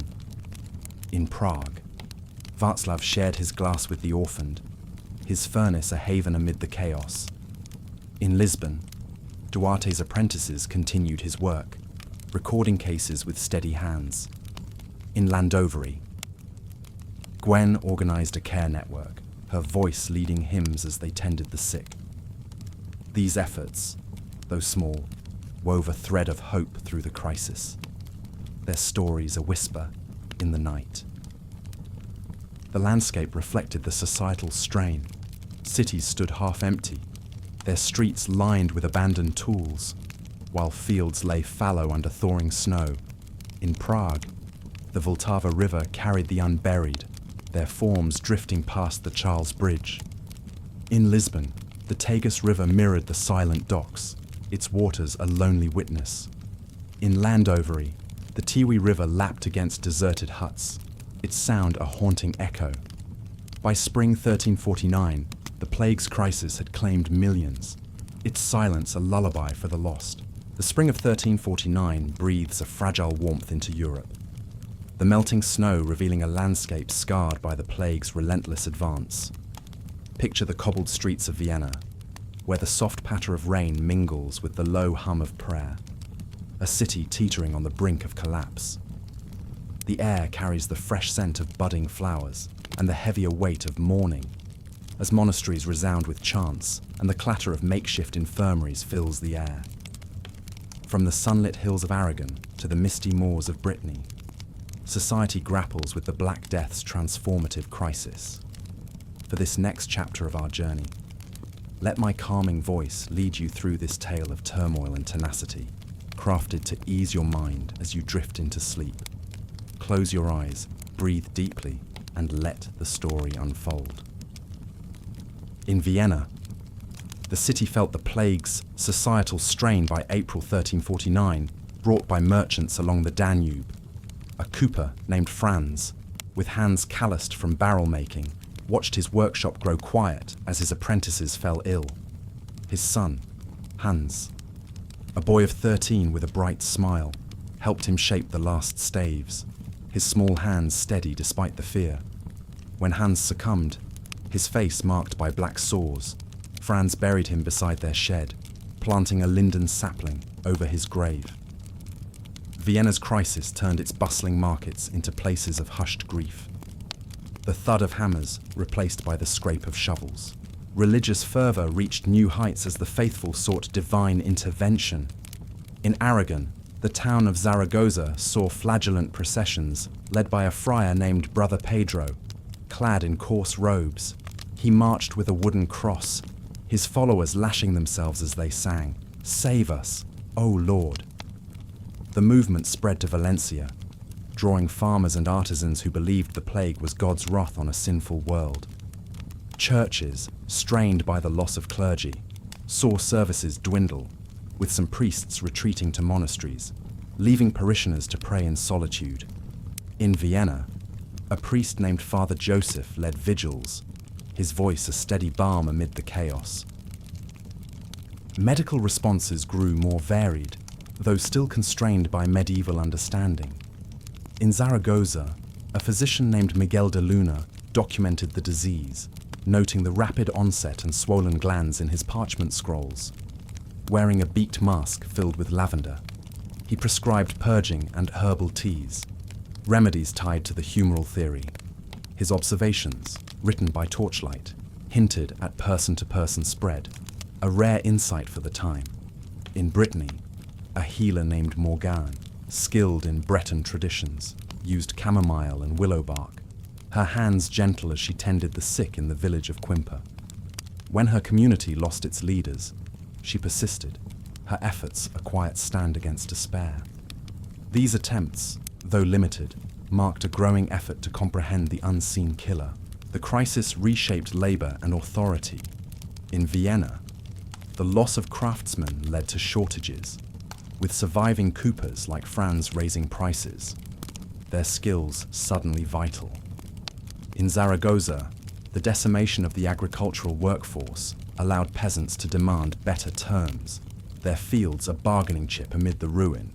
In Quimper, surviving fishers abandoned feudal ties, negotiating with lords for independence, a shift that weakened the old order. The plague's toll, while catastrophic, sparked a reordering of society, a crisis that hinted at a new social structure. Cultural responses reflected the upheaval. In Vienna, artists painted frescoes of the Last Judgment, their images of skeletons and angels a stark reminder of mortality. In Zaragoza, poets composed ballads of the Black Shadow, their words lamenting the lost harvests. In Quimper, storytellers wove tales of the plague as a sea spirit's wrath, a narrative that blended fear with Celtic lore, offering comfort to the grieving. These expressions, born of sorrow, provided a way to process the unprocessable. Their quiet resonance a solace in the darkness, acts of resilience flickered on. In Vienna, Franz shared his barrels with the orphaned, his shed a haven amid the chaos. In Zaragoza, Miguel's students continued his work, recording cases with steady hands. In Quimper, Morgane organized a care group, her voice leading chants as they tended the sick. These efforts, though small, wove a thread of hope through the crisis, their stories a whisper in the night. The landscape mirrored the societal strain. Cities stood half empty. their streets lined with abandoned carts, while fields lay fallow under budding spring. In Vienna, the Danube carried the unburied, their forms drifting past the Stephansdom. In Zaragoza, the Ebro River reflected the silent fields, its waters a lonely witness. In Quimper, the Odette River lapped against deserted nets, its sound a haunting echo. By spring 1349, the plague's crisis had claimed millions, its silence a lullaby for the lost. The spring of 1349 unfurls across Europe with a hesitant green, the budding trees casting soft shadows over a land in turmoil. Imagine the winding streets of Ghent, where the gentle drip of rain on rooftops blends with the murmur of desperate prayers, a city grappling with the plague's relentless grip. The air carries the fresh scent of rain-soaked earth and the heavier weight of mourning, as monasteries echo with chants and the clatter of makeshift care stations fills the silence. From the sunlit plains of Tuscany to the rugged coasts of Galicia, society navigates the Black Death's transformative crisis. For this next chapter of our journey, let my calming voice lead you through this tale of upheaval and resilience, crafted to ease your mind as you drift into sleep. Close your eyes, breathe deeply, and let the story envelop you. In Ghent, the city felt the plague's societal strain by May 1349, brought by wool traders from Bruges. A weaver named Peter, with hands nimble from years at the loom, watched his workshop grow silent as his apprentices fell ill. His daughter, Lisbeth, a girl of 11 with a curious mind, helped him thread the last wool, her small fingers steady despite the fear. When Lisbeth succumbed, her face marked by black sores, Peter buried her beside their loom, planting a marigold over her grave. Ghent's crisis turned its vibrant cloth markets into places of hushed sorrow, the clack of shuttles replaced by the scrape of shovels. Religious fervour swelled as the faithful sought divine mercy. In Tuscany, the town of Siena saw flagellant processions led by a monk named Brother Luca. Clad in tattered robes, he marched with a staff, his followers lashing themselves as they sang, "Redeem us, O Lord." The movement spread to Florence, drawing artisans and peasants who believed the plague was God's punishment for greed. Churches, strained by the loss of clergy, saw masses dwindle, with some priests retreating to hilltop retreats, leaving parishioners to pray in isolation. In Ghent, a priest named Father Willem led vigils, his voice a steady comfort amid the chaos. Medical responses grew more inventive, though still limited by medieval knowledge. In Siena, a physician named Tommaso del Garbo documented the disease, noting the rapid fever and buboes in his leather-bound notes. Wearing a beaked mask filled with juniper, he prescribed sweating baths and bloodletting, remedies tied to the humoral theory. His observations, scribbled by lantern light, suggested contagion through breath, a rare insight for the era. In Galicia, a healer named Inez, skilled in Galician folk cures, used honey and thyme, her hands gentle as she tended the sick in the village of Santiago de Compostela. When her community lost its fishermen, she persisted, her efforts a quiet stand against despair. These attempts, though ineffective against Yersinia pestis, marked a growing curiosity about the disease. The crisis reshaped labour and power. In Ghent, the loss of weavers led to shortages, with surviving artisans like Peter raising prices, their skills suddenly prized. In Siena, the decimation of the agricultural workforce allowed peasants to demand better terms, their fields a bargaining tool amid the ruin. In Santiago, surviving fishers abandoned feudal duties, negotiating with lords for autonomy, a shift that weakened the old order. The plague's toll, while devastating, sparked a reordering of society, a crisis that hinted at future transformation. Cultural responses reflected the turmoil. In Ghent, artists painted tapestries of the dance macabre, their threads depicting skeletons leading the living, a motif that would endure. In Siena, poets composed sonnets of the black mist, their words lamenting the lost vineyards. In Santiago, storytellers wove tales of the plague as a saint's trial, a narrative that blended faith with folklore, offering solace to the grieving. These expressions, born of sorrow, provided a way to process the unprocessable, their quiet beauty a balm in the darkness, acts of resilience flickered on. In Ghent, Peter shared his wool with the orphaned, his loom a haven amid the chaos. In Siena, Tommaso's students continued his work, recording cases with steady hands. In Santiago, Inez organized a care circle, her voice leading songs as they tended the sick. These efforts, though small, wove a thread of hope through the crisis, their stories a whisper in the night. The landscape mirrored the societal strain. Cities stood half empty, their streets lined with abandoned looms, while fields lay fallow under spring rain. In Ghent, the Lay River carried the unburied, their forms drifting past the Gravenstein. In Siena, the Arbia River reflected the silent hills, its waters a lonely witness.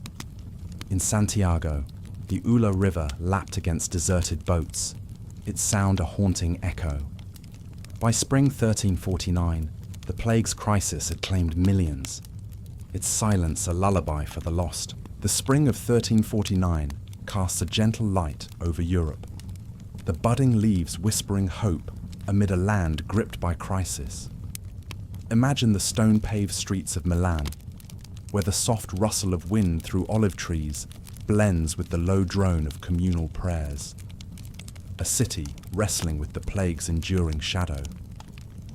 The air carries the earthy scent of new growth and the heavier weight of grief, as convents hum with chants and the clatter of makeshift aid stations punctuates the silence. From the fertile valleys of Burgundy to the windswept cliffs of Cornwall, society navigates the Black Death's transformative upheaval. For this next chapter of our journey, let my calming voice lead you through this tale of struggle and spirit, crafted to ease your mind as you drift into sleep. Close your eyes, breathe deeply, and let the story unfold. In Milan, the city felt the plague's societal strain by June 1349, brought by merchants along the Po River. A tanner named Marco, with hands stained by leather dye, watched his workshop grow still as his workers fell ill. His son, Luca, a boy of 12 with a quick laugh, helped him stretch the last hides, his small hands steady despite the fear.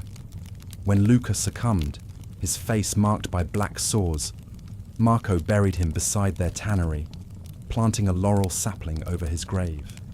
Milan's crisis turned its thriving leather markets into places of quiet mourning, the slap of wet hides replaced by the dull thud of earth. Religious fervour persisted as the faithful sought divine favour. In Burgundy, the town of Dijon saw flagellant processions led by a nun named Sister Marie. Clad in a simple habit, she marched with a rosary, her followers lashing themselves as they sang. Heal us, O Lord. The movement spread to Lyon, drawing vintners and labourers who believed the plague was God's judgment on excess. Churches, depleted by the loss of clergy, saw services falter, with some priests retreating to rural chapels, leaving congregations to pray in solitude. In Milan, a priest named Father Giovanni led night vigils, his voice a steady anchor amid the chaos. Medical responses grew more systematic, though still bound by medieval limits. In Dijon, a physician named Jean de Vergy documented the disease, noting the rapid swelling and fever in his wax tablets. Wearing a beaked mask filled with thyme, he prescribed enemas and bloodletting, remedies rooted in the humoral theory. His observations, etched by firelight, suggested a link between crowded conditions and spread, a nascent epidemiological insight. In Cornwall, a healer named Elowen, skilled in Cornish herbalism, used meadowsweet and garlic, her hands gentle as she tended the sick in the village of St. Ives. When her community lost its miners, she persisted. Her efforts a quiet stand against the tide. These attempts, though ineffective against Yersinia pestis, marked a growing effort to understand the unseen enemy. The crisis reshaped labor and power. In Milan, the loss of tanners led to shortages, with surviving artisans like Marco raising prices, their skills suddenly essential. In Dijon, the decimation of the wine trade allowed vineyard workers to demand better wages, their grapes a bargaining tool amid the ruin. In St. Ives, surviving fishers abandoned feudal ties, negotiating with lords for land, a shift that weakened the old order. The plague's toll, while devastating, sparked a reordering of society, a crisis that hinted at a new social landscape. Cultural responses mirrored the upheaval. In Milan, artists sculpted reliefs of the last harvest, their stone figures a stark reminder of mortality. In Dijon, poets composed lays of the Black Frost, their words lamenting the lost vines. In St. Ives, storytellers wove tales of the plague as a mermaid's curse, a narrative that blended fear with Celtic myth, offering solace to the grieving. These expressions, born of sorrow, provided a way to process the unprocessable, their quiet resonance a balm in the darkness. Acts of resilience flickered on. In Milan, Marco shared his leather with the orphaned, his tannery a haven amid the chaos. In Dijon, Jean's students continued his work, recording cases with steady hands. In St. Ives, Elowen organized a care network, her voice leading shanties as they tended the sick. These efforts, though small, wove a thread of hope through the crisis, their stories a whisper in the night. The landscape mirrored the societal strain. Cities stood half empty, their streets lined with abandoned tools, while fields lay fallow under spring rain. In Milan, the Po River carried the unburied, their forms drifting past the Duomo. In Dijon, the Auche River reflected the silent vineyards, its waters a lonely witness. In St. Ives, the Atlantic waves lapped against deserted cliffs, its sound a haunting echo. By spring 1349, the plague's crisis had claimed millions, its silence a lullaby for the lost. The spring of 1349 unfurls a delicate green across Europe, the soft rustle of leaves masking a land gripped by the plague's enduring crisis. Imagine the narrow streets of Nuremberg, where the gentle patter of rain on rooftops blends with the low murmur of communal prayers, a city straining under the weight of loss. The air carries the earthy scent of damp soil and the heavier burden of grief. As abbeys resonate with chants and the clatter of makeshift aid posts fills the silence. From the rolling hills of Navarre to the misty shores of Orkney, society navigates the Black Death's transformative upheaval. For this next chapter of our journey, let my calming voice lead you through this tale of struggle and strength, crafted to ease your mind as you drift into sleep. Close your eyes, breathe deeply, and let the story envelop you. In Nuremberg, the city felt the plague's societal strain by late May 1349, brought by traders along the Main River. A blacksmith named Otto, with hands blackened by soot, watched his forge grow quiet as his apprentices fell ill. His daughter, Greta, a girl of 14 with a steady hand, helped him shape the last iron, her small figure resilient despite the fear. When Greta succumbed, her face marked by black sores, Otto buried her beside their anvil, planting a rowan sapling over her grave. Nuremberg's crisis turned its bustling metal markets into places of subdued sorrow, the ring of hammers replaced by the soft thud of earth. Religious fervor persisted as the faithful sought divine solace. In Navarre, the town of Pamplona saw flagellant processions led by a friar named Father Ignacio. Clad in rough wool, he marched with a staff, his followers lashing themselves as they sang, "Pardon us, O Lord." The movement spread to Tudela, drawing shepherds and merchants who believed the plague was God's retribution for pride. Churches, depleted by the loss of clergy, saw services wane, with some priests retreating to mountain hermitages, leaving parishioners to pray in solitude. In Nuremberg, a monk named Brother Hans led dawn vigils, his voice a steady beacon amid the chaos. Medical responses grew more nuanced, though still tethered to medieval limits. In Pamplona, a physician named Juan de Salazar documented the disease, noting the rapid pulse and buboes in his vellum scrolls. Wearing a beaked mask filled with sage, he prescribed cupping and herbal decoctions, remedies rooted in the humoral theory. His observations, written by candlelight, suggested a correlation between filth and spread, a tentative step toward hygiene. In Orkney, a healer named Ragnar, skilled in Norse herbalism, used seaweed and elderflower, her hands gentle as she tended the sick in the village of Kirkwall. When her community lost its fishermen, she persisted, her efforts a quiet stand against despair. These attempts, though ineffective against Yersinia pestis, marked a growing quest for knowledge. The crisis reshaped labor and authority. In Nuremberg, the loss of blacksmiths led to shortages, with surviving artisans like Otto raising prices, their skills suddenly critical. In Pamplona, the decimation of the agricultural workforce allowed peasants to demand better wages, their fields a bargaining lever amid the ruin.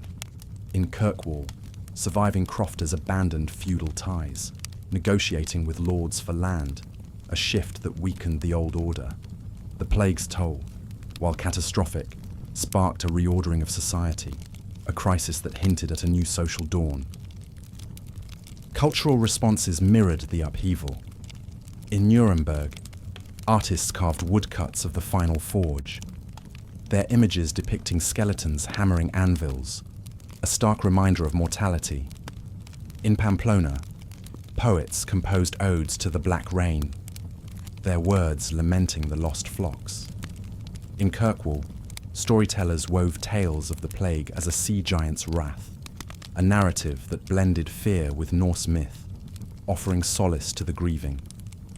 These expressions, born of sorrow, provided a way to process the unprocessable, their quiet resonance a balm in the darkness. Acts of resilience flickered on.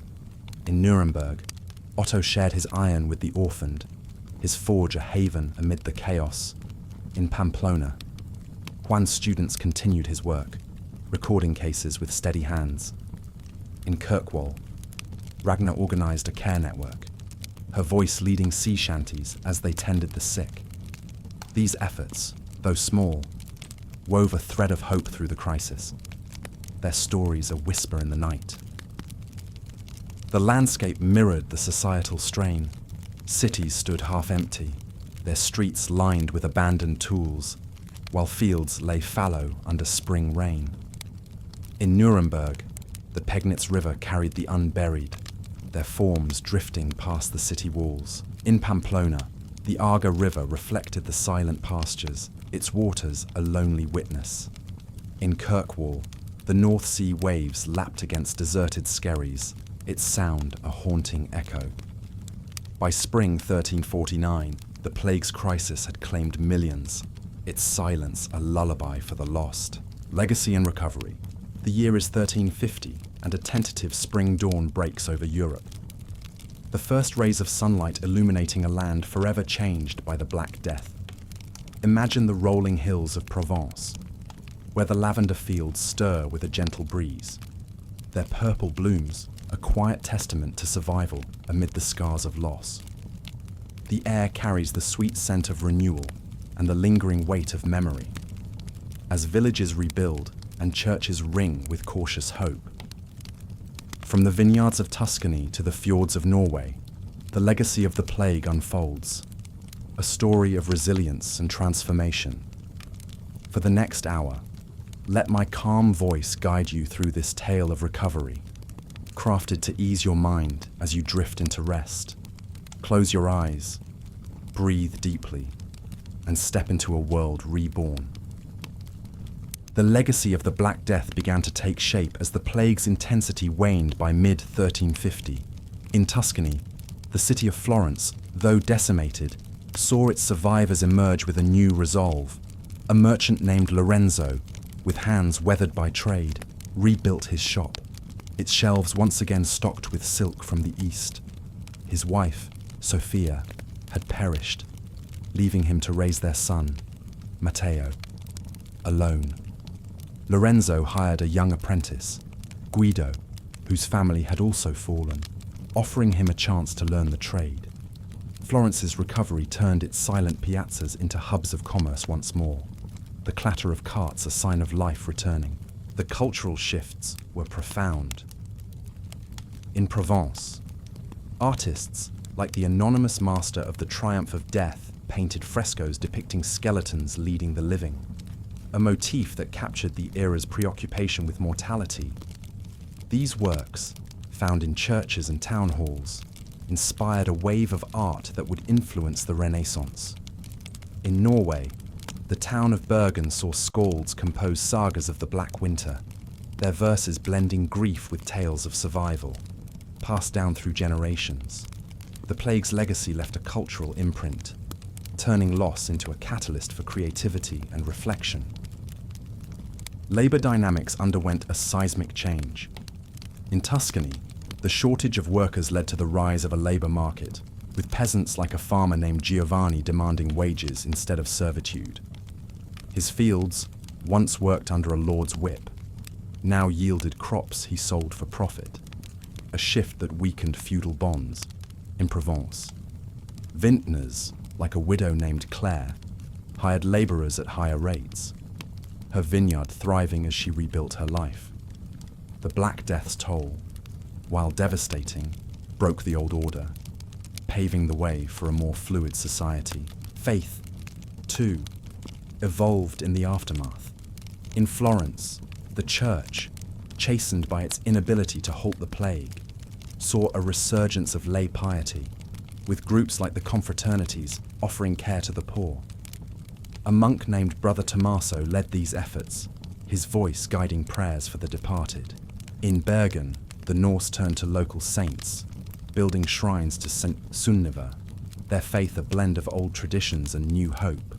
The legacy of the plague reshaped religious life, fostering a more personal spirituality. The path to recovery was slow but steady. In Tuscany, the fields were replanted, their harvest smaller but sufficient to sustain the survivors. In Provence, the lavender fields were tended anew, their scent a symbol of renewal. In Bergen, the fjords saw boats return, their nets filled with fish to feed the hungry. The landscape, scarred by fallow land and abandoned homes, began to heal, its silence giving way to the sounds of life. The year is 1350, and a tentative spring dawn breaks over Europe, the first rays of sunlight illuminating a land forever changed by the Black Death. Imagine the rolling hills of Provence, where the lavender fields stir with a gentle breeze, their purple blooms a quiet testament to survival amid the scars of loss. The air carries the sweet scent of renewal and the lingering weight of memory, as villages rebuild and churches ring with cautious hope. From the vineyards of Tuscany to the fjords of Norway, the legacy of the plague unfolds, a story of resilience and transformation. For the next hour, let my calm voice guide you through this tale of recovery, crafted to ease your mind as you drift into rest. Close your eyes, breathe deeply, and step into a world reborn. The legacy of the Black Death began to take shape as the plague's intensity waned by mid-1350. In Tuscany, the city of Florence, though decimated, saw its survivors emerge with a new resolve. A merchant named Lorenzo, with hands weathered by trade, rebuilt his shop, its shelves once again stocked with silk from the east. His wife, Sophia, had perished, leaving him to raise their son, Matteo, alone. Lorenzo hired a young apprentice, Guido, whose family had also fallen, offering him a chance to learn the trade. Florence's recovery turned its silent piazzas into hubs of commerce once more. The clatter of carts a sign of life returning. The cultural shifts were profound. In Provence, artists like the anonymous master of the triumph of death painted frescoes depicting skeletons leading the living, a motif that captured the era's preoccupation with mortality. These works, found in churches and town halls, inspired a wave of art that would influence the Renaissance. In Norway, the town of Bergen saw skalds compose sagas of the Black Winter, their verses blending grief with tales of survival, passed down through generations. The plague's legacy left a cultural imprint, turning loss into a catalyst for creativity and reflection. Labor dynamics underwent a seismic change. In Tuscany, the shortage of workers led to the rise of a labor market, with peasants like a farmer named Giovanni demanding wages instead of servitude. His fields, once worked under a lord's whip, now yielded crops he sold for profit, a shift that weakened feudal bonds. In Provence, vintners like a widow named Claire hired labourers at higher rates, her vineyard thriving as she rebuilt her life. The Black Death's toll, while devastating, broke the old order, paving the way for a more fluid society. Faith, too, evolved in the aftermath. In Florence, the church, chastened by its inability to halt the plague, saw a resurgence of lay piety, with groups like the confraternities offering care to the poor. A monk named Brother Tommaso led these efforts, his voice guiding prayers for the departed. In Bergen, the Norse turned to local saints, building shrines to St. Sunniva, their faith a blend of old traditions and new hope. The legacy of the plague reshaped religious life, fostering a more personal spirituality. The path to recovery was slow but steady. In Tuscany, the fields were replanted, their harvests smaller but sufficient to sustain the survivors. In Provence, the lavender fields were tended anew, their scent a symbol of renewal. In Bergen, the fjords saw boats return, their nets filled with fish to feed the hungry. The landscape, once marred by untended soil and deserted dwellings, began to pulse with the rhythm of renewed effort, its quietude yielding to the stirrings of daily life. As the recovery spread northward, the town of Bruges in Flanders felt a cautious resurgence by late summer 1350. A weaver named Willem, with fingers nimble from years at the loom, mended his shuttle, his workshop a haven after losing his family to the plague. He welcomed a young girl, Anke, whose parents had perished, teaching her to weave fine cloth, their shared craft a thread of hope. Bruges' legacy transformed its silent canals into waterways of trade once more, the splash of barges a sign of commerce reborn. The city's belfry, though sparsely manned, pealed with bells, a call to a future being rebuilt. Cultural expression flourished in this new era. In Bruges, artisans crafted tapestries of the dance of renewal, their threads depicting survivors hand in hand with spirits of the past, a motif that reflected the town's dual memory of loss and life. In the distant hills of Transylvania, the village of Brasov saw storytellers recite tales of the Silver Dawn, their Romanian verses weaving survival into a narrative of triumph, influencing local folklore. The plague's cultural legacy turned sorrow into a wellspring of artistic and oral tradition. A bridge between the old world and the new, labor continued to shift, reshaping the social fabric. In Bruges, the scarcity of weavers allowed survivors like Willem to set their own prices, their looms a source of newfound power. In Brasov, shepherds like a widow named Ilinka negotiated wages for their flocks, their pastures a bargaining ground amid the recovery. The Black Death's devastation, though profound, dismantled feudal constraints, fostering a society where skill and resilience held greater sway. Faith adapted to the changing times. In Bruges, the church supported trade guilds to aid the poor, led by a priest named Father Jan, whose voice offered solace through communal prayers. In Brasov, the Orthodox faithful built chapels to Saint Nicholas, their devotion a blend of tradition and gratitude.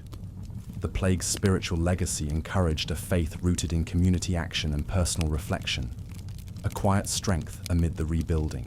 The recovery gained momentum across the continent. In Bruges, the fields were cultivated anew, their flax fields swaying with promise. In Brasov, the forests yielded timber for new homes, their rustling leaves a sign of life restored. The land, once shadowed by neglect and emptiness, began to resonate with the sounds of hammers and harvest, a gradual awakening to a new chapter. The summer of 1350 envelops Europe in a warm embrace, the distant call of larks and the sway of ripening grain painting a picture of cautious renewal. Imagine the winding paths of Salzburg, where the gentle trickle of mountain streams blends with the soft murmur of artisans at work, a city breathing life back into its stone walls. The air carries the crisp scent of alpine herbs and the faint echo of past sorrow. As hamlets resonate with the sounds of rebuilding and chapels hum with tentative praise. From the sunlit orchards of Valencia to the misty bogs of Ireland, the legacy of the Black Death unfolds, a narrative of endurance and revival. For this next chapter of our journey, let my calming voice lead you through this tale of recovery, crafted to ease your mind as you drift into sleep. Close your eyes, breathe deeply, and let the story carry you forward. In Salzburg, the city's recovery took shape by late July 1350 as trade along the Alpine routes resumed. A silversmith named Conrad, with hands scarred by molten metal, rebuilt his forge, its glow a symbol of hope after losing his apprentice to the plague. He took in a young boy, Lucas, whose family had perished, teaching him to craft delicate jewelry, their shared craft a sign of life returning. Salzburg's legacy turned its quiet workshops into centers of cautious trade, the tinkle of silver replacing the stillness of death. The city's cathedral, though sparsely attended, pealed with bells, a call to a future being forged anew. The cultural shifts blossomed as survivors sought to etch their story into memory. In Valencia, the town of Alicante saw poets like Lope de Vega pen odes to the golden dawn, their Castilian verses weaving tales of loss into a tapestry of hope, influencing Iberian literature. These poems, recited in olive groves, sparked a wave of poetic renewal. In Ireland, the village of Galway saw bards compose lays of the green rebirth, their Irish Gaelic songs celebrating survival, sung around peat fires to inspire future generations. The plague's cultural legacy transformed grief into a rich vein of artistic expression, bridging the past with a hopeful present. Labor dynamics continued to evolve, reshaping the social order. In Alicante, the scarcity of olive growers allowed survivors like a widow named Carmen to set higher prices for her harvest, her resilience a catalyst for change. In Galway, fishermen like a survivor named Sian demanded better shares of the catch, their currachs a lifeline as they rebuilt. The Black Death's toll, though immense, dismantled feudal rigidity, fostering a society where skill and determination held greater value. Faith adapted to the new landscape. In Salzburg, the church supported craft guilds to aid the needy, led by a priest named Father Matthias, whose voice offered comfort through communal prayers. In Alicante, the faithful built shrines to St. Vincent Ferrer, their devotion a blend of tradition and gratitude. In Galway, the Irish turned to St. Brigid, their faith a fusion of ancient Celtic beliefs and Christian hope. The legacy of the plague reshaped spirituality, encouraging a faith rooted in community support and personal renewal.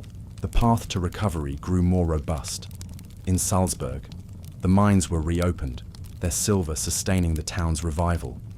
In Alicante, the orchards were tended anew, their olives a promise of abundance.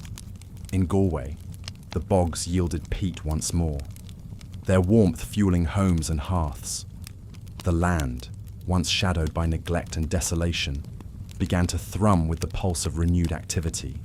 its stillness giving way to the harmony of human endeavor. The summer of 1350 continues to weave its warmth across Europe, the distant hum of harvest and the rustle of olive leaves painting a scene of cautious rebirth. Picture the cobblestone lanes of Genoa, where the gentle crash of waves against the harbour blends with the soft clink of tools, a city stirring from the plague's long silence.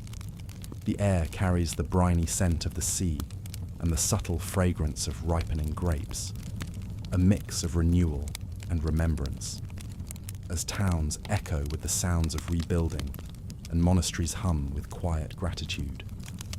From the lush meadows of Lorraine to the rocky shores of Iceland, the legacy of the Black Death unfolds, a narrative of perseverance and restoration. In Genoa, the city's recovery gained strength by early August 1350 as maritime trade along the Ligurian Sea resumed. A ropemaker named Antonio, with hands worn by hemp, repaired his workshop, its coils a symbol of hope after losing his son to the plague. He welcomed a young girl, Sophia, whose family had perished, teaching her to twist fibers. Their shared labor, a sign of life returning. Genoa's legacy transformed its silent quays into bustling ports once more, the creak of ships replacing the hush of death. The city's church, though sparsely filled, rang with bells, a call to a future being woven anew. The cultural shifts deepened as survivors sought to honor their resilience. In Lorraine, the town of Nancy saw scribes like Jean Leclerc pen chronicles of the Silver Spring, their French texts blending sorrow with tales of endurance, laying the foundation for future histories. These manuscripts, copied in scriptoria, inspired a wave of written reflection. In Iceland, the village of Holla saw skalds recite poems of the White Dawn, their Old Norse verses celebrating survival, chanted around volcanic hearths to uplift the community. The plague's cultural legacy turned loss into a rich source of literary and oral tradition, connecting the past to a hopeful present. Labor dynamics continued to shift, reshaping the social landscape. In Nancy, the scarcity of farmers allowed survivors like a widow named Marie to negotiate wages for her fields, her crops a bargaining tool amid the recovery. In Holar, shepherds like a survivor named Bjorn demanded better terms for their wool, their flocks a lifeline as they rebuilt. The Black Death's toll, though profound, dismantled feudal structures, fostering a society where skill and tenacity held greater sway. Faith adapted to the evolving world. In Genoa, the church supported maritime guilds to aid the poor, led by a priest named Father Marco, whose voice offered solace through communal prayers. In Nancy, the faithful built chapels to St. Nicholas, their devotion a blend of tradition and gratitude. In Hola, the Icelanders turned to St. Thorlak, their faith a fusion of pagan roots and Christian hope. The legacy of the plague reshaped spirituality, encouraging a faith grounded in community support and personal renewal. The path to recovery grew more vibrant. In Genoa, the vineyards were cultivated anew, their grapes promising wine for the future. In Nancy, the meadows were grazed once more, their livestock a sign of abundance. In Hola, the lava fields yielded pasture for sheep, their bleating a herald of life restored. The land, once cloaked in neglect and emptiness, began to resonate with the cadence of renewed effort, its quietude blossoming into the symphony of human persistence. The summer of 1350 stretches its golden light across Europe, the soft buzz of bees and the sway of chestnut trees weaving a tapestry of tentative renewal. Picture the cobbled squares of Krakow, where the gentle flow of the Vistava River blends with the quiet tap of hammers, a city rekindling its spirit after the plague's devastation. The air carries the earthy scent of freshly turned soil and the subtle warmth of memory, as villages hum with the rhythm of labor and cathedrals resonate with songs of cautious optimism. From the sun-dappled hills of Umbria to the frost-kissed tundras of Lapland, the legacy of the Black Death unfolds, a chronicle of endurance and resurgence. In Krakow, the city's recovery took root by mid-August 1350 as trade along the river routes revived. A cobbler named Stanisław, with hands calloused by leather, rebuilt his stall. Its tools, a symbol of hope after losing his wife to the plague. He welcomed a young boy, Jakub, whose family had perished, teaching him to stitch boots, their shared craft a sign of life returning. Krakow's legacy transformed its silent markets into centers of cautious trade. The creak of wooden soles replacing the stillness of death. The city's Wawel Cathedral, though sparsely attended, rang with bells, a call to a future being stitched together anew. The cultural shifts flourished as survivors sought to preserve their narrative. In Umbria, the town of Assisi saw painters like Giotto's followers create murals of the radiant spring, their frescoes blending mourning with visions of redemption, influencing the early Renaissance.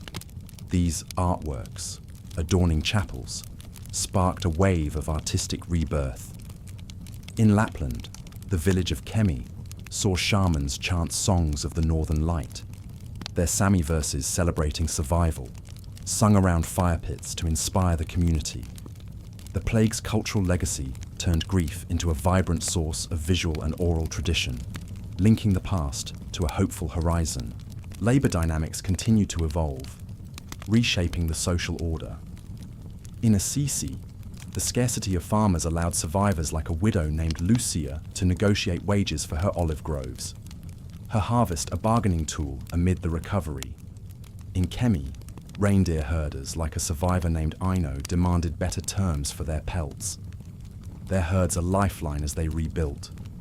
The Black Death's toll, though immense, dismantled feudal constraints, fostering a society where skill and perseverance held greater value.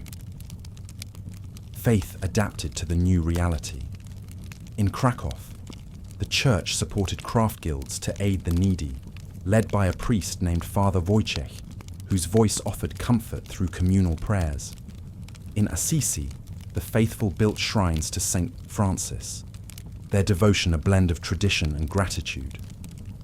In Kemi, the Sami embraced Saint Tryphon, their faith a fusion of indigenous beliefs and Christian hope.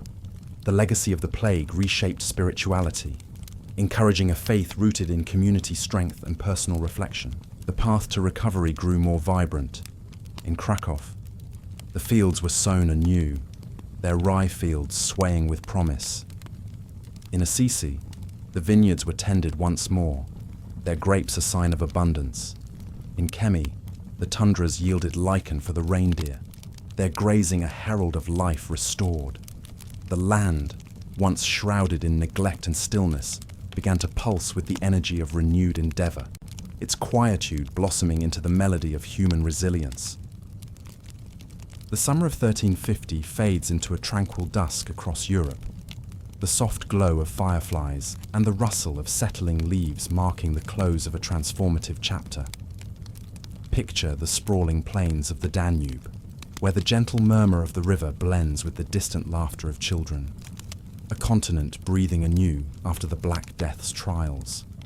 The air carries the warm scent of harvested grain and the tender whisper of memory, as towns hum with the steady pulse of life and sanctuaries echo with hymns of gratitude. From the sunlit shores of the Mediterranean to the northern reaches of the Arctic Circle, the legacy of the plague has woven a tapestry of resilience, recovery, and hope. In the Danube Valley, the village of Regensburg stands as a symbol of renewal. By late September 1350, its markets alive with the barter of goods and the clink of coins. A miller named Friedrich, with hands dusted by flour, tends his wheel, its steady turn a testament to survival after losing his brother to the plague. He guides a young girl, Elsa, whose family vanished, teaching her to grind grain, their shared labor a bridge to a brighter future. Regensburg's recovery transforms its quiet mills into hubs of sustenance, the whir of machinery replacing the silence of loss. The village church, now filled with voices, rings with bells, a harmonious close to a story of endurance. The cultural legacy lingers as a beacon of human spirit. Across Europe, from the frescoed walls of Italian chapels to the rune-carved stones of Scandinavian shores, art and song have captured the journey from despair to dawn, inspiring generations to come. Labor has shifted, freeing hands once bound by feudal chains to forge new paths of prosperity. Faith, tempered by trial, has blossomed into a deeper, more personal devotion, uniting communities in shared strength. The land, once scarred by emptiness, now thrives with the rhythm of reaped fields, tended vineyards, and mended nets, a symphony of life restored. As the last light fades, the story of the Black Death settles into history, a tale of loss met with courage, of ruin met with rebuilding. The villages, cities, and souls of Europe stand taller, their legacy a quiet promise of renewal carried on the evening breeze.